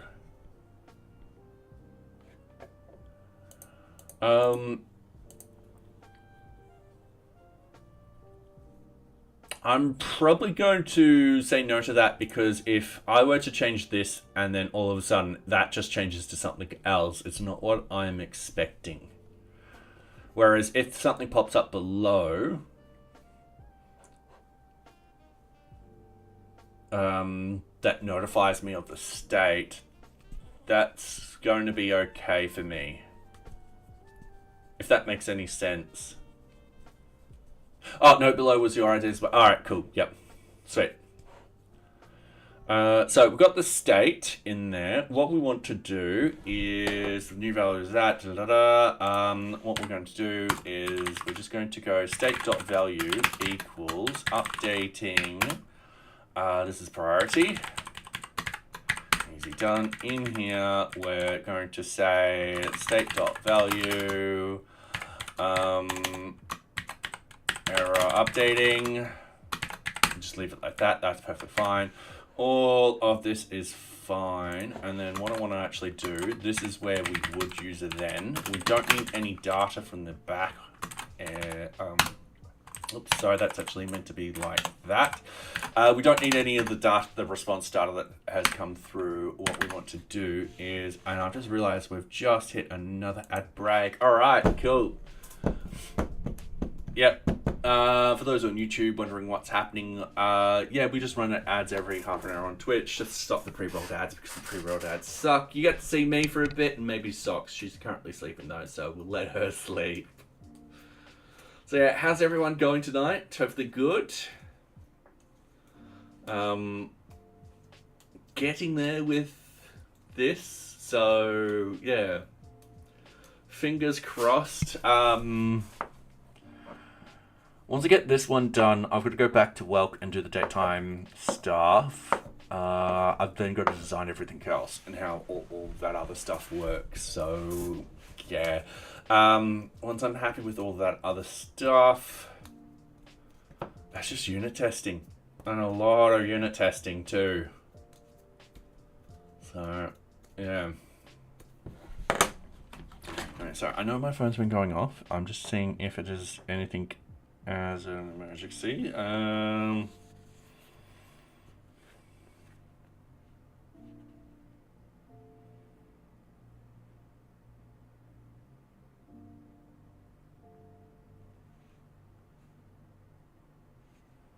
Alright, cool. Anyway, welcome back everyone. So yeah, when this comes back, what we want to do, console log,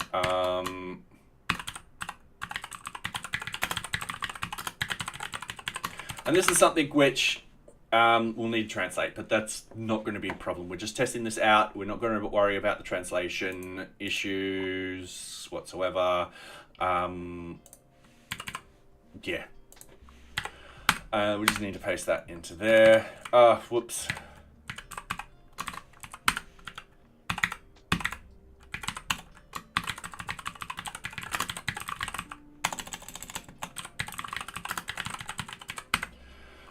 All right, let's go all the way down. Oops, sorry, I was meant to do that one. Now, we've got the styles scoped. So this will be object priority. We're just going to go but p font size is going to be, let's say 0.75 rem. The color is going to be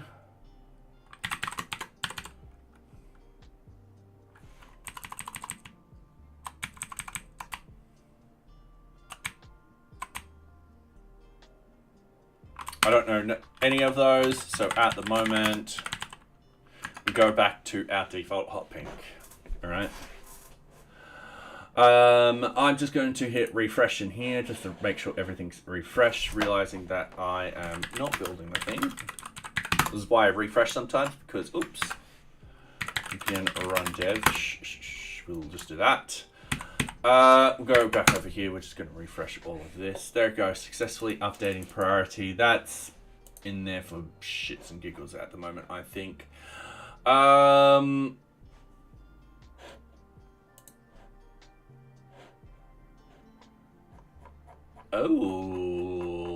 it patches those two right away.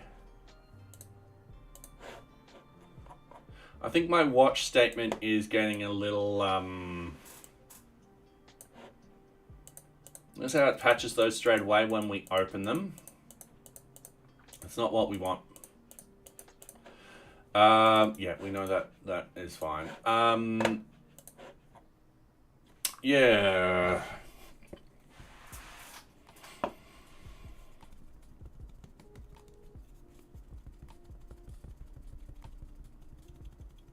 Not what we want. I think it's because the watch is watching it. All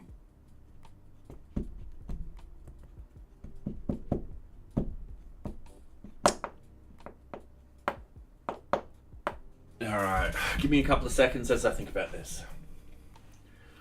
So what actually happens is all the modules load up. Once the modules are loaded up, we fetch the data. The data then updates the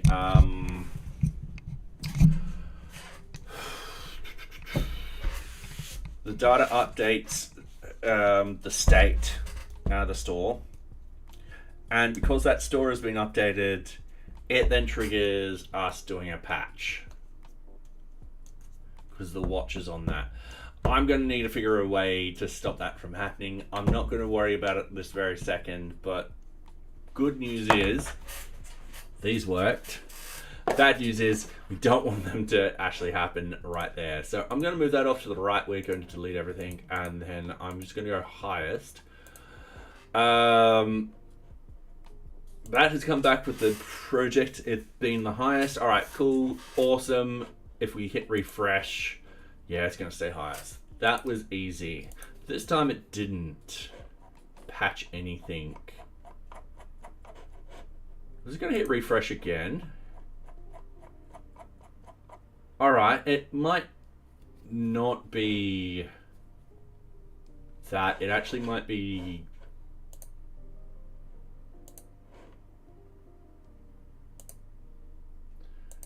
But it did send it twice, though.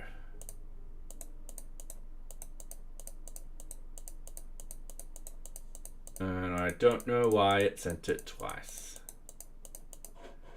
But not a problem. It updated the priority. Now, there is a bit of a gap between here and the normal one, and the reason being is that there is actually a render error message here. It might be one of those things that we actually send through a render status message and have that handle in there.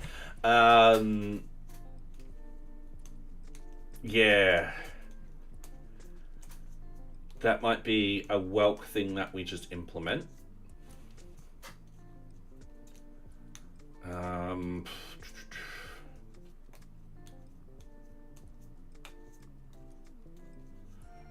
Sorry, I'm just giving a bit of a thought on stuff. Yeah, that might be something we do. Alright, but the good news is that's updating. I'm happy with that.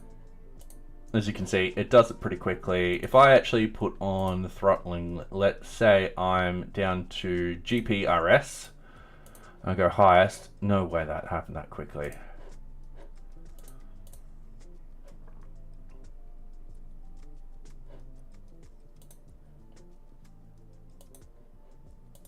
All right. If I do offline,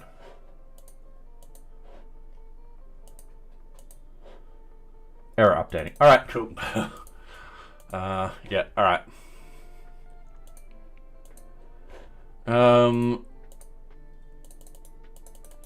All right, cool.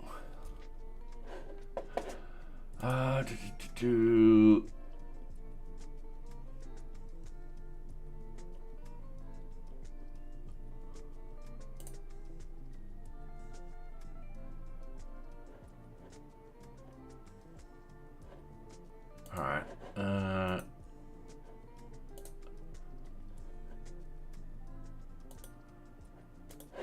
Sorry, I'm just losing concentration. All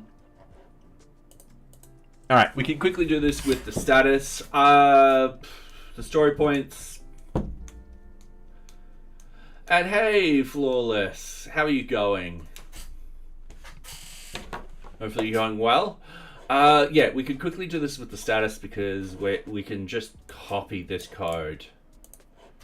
So we can copy that, we can go into our object components, we can go into our object status, we've got that watch statement down here. And then we just paste that in, just do a bit of lint. That will then be status. We don't have state in here, that's perfectly fine. We just go up here, we just go down here and go const state equals ref. It's gonna be a string, it's gonna be empty to start off with. And then we, no, gotta, actually, no, I should key in what we've got. I'm doing good, can't complain. All right, I know I need to actually key in something. All right, give me 2 seconds. Let's just key this in. So whelk select needs an update status. Method of issue. Currently we have an error message field, but we don't have a status field which the user could use to indicate that there are changes occurring. All right, cool. We're just gonna leave it like that. That's normal, bug submitted. Yep, it's gonna be assigned to me. It is gonna be part of the UI UX. We'll probably get that fixed really, really quickly. but probably not tonight because, yeah, I'm just running out of steam very, very quickly. I only have subscribed a few channels, less than 10 maybe, so you're one of them. I watch your videos relaxing. Oh, thank you. So, yeah, greatly appreciated. I can close some of these tabs. Oops. Ah, it's close. Thank you. Alright, so we got some stuff done tonight, but yeah, I'm just getting very, very tired very, very quickly. I do apologize. It just works. Yep, TM, Todd Howard. Yeah, I'm going to give a think about probably moving that label into the welt component itself. That way I can get it looking a lot nicer, and that way it just goes everywhere as an optional extra.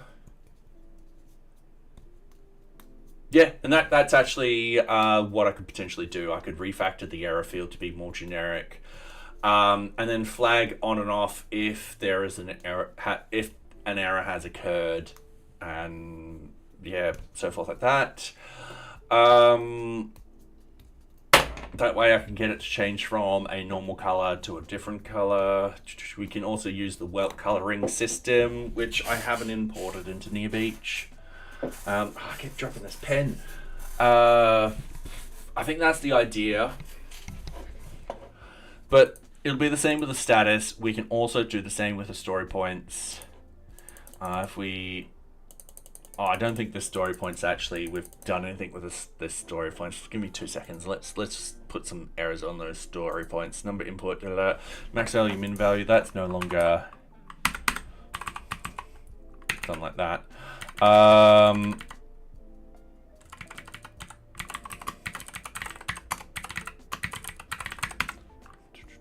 And I've got to figure out why those have stopped working like that now. So that will be validation equals max number being, let's say, 5, min number being 0. He's done. Expected that, but oh yeah, these have got to be in an array. There you go. Oh, that's not working.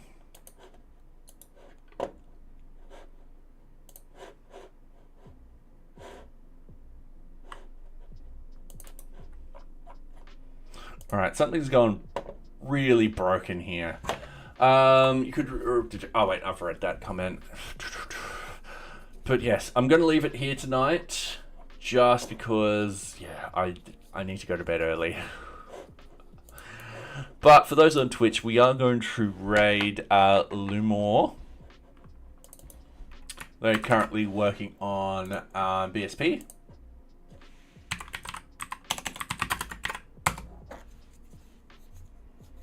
And Zig. Cool. So, yeah. Anyway, thank you very much, everyone, for coming along. It has been a good stream. Yeah, we've fixed up a couple of things. Yeah. Be interesting what we can achieve next stream. So yeah, thank you very much. And for those on YouTube, sadly you won't be able to join us with the raid, but thank you very much for being here. Don't forget to like and subscribe. It does help, and I will see you next time.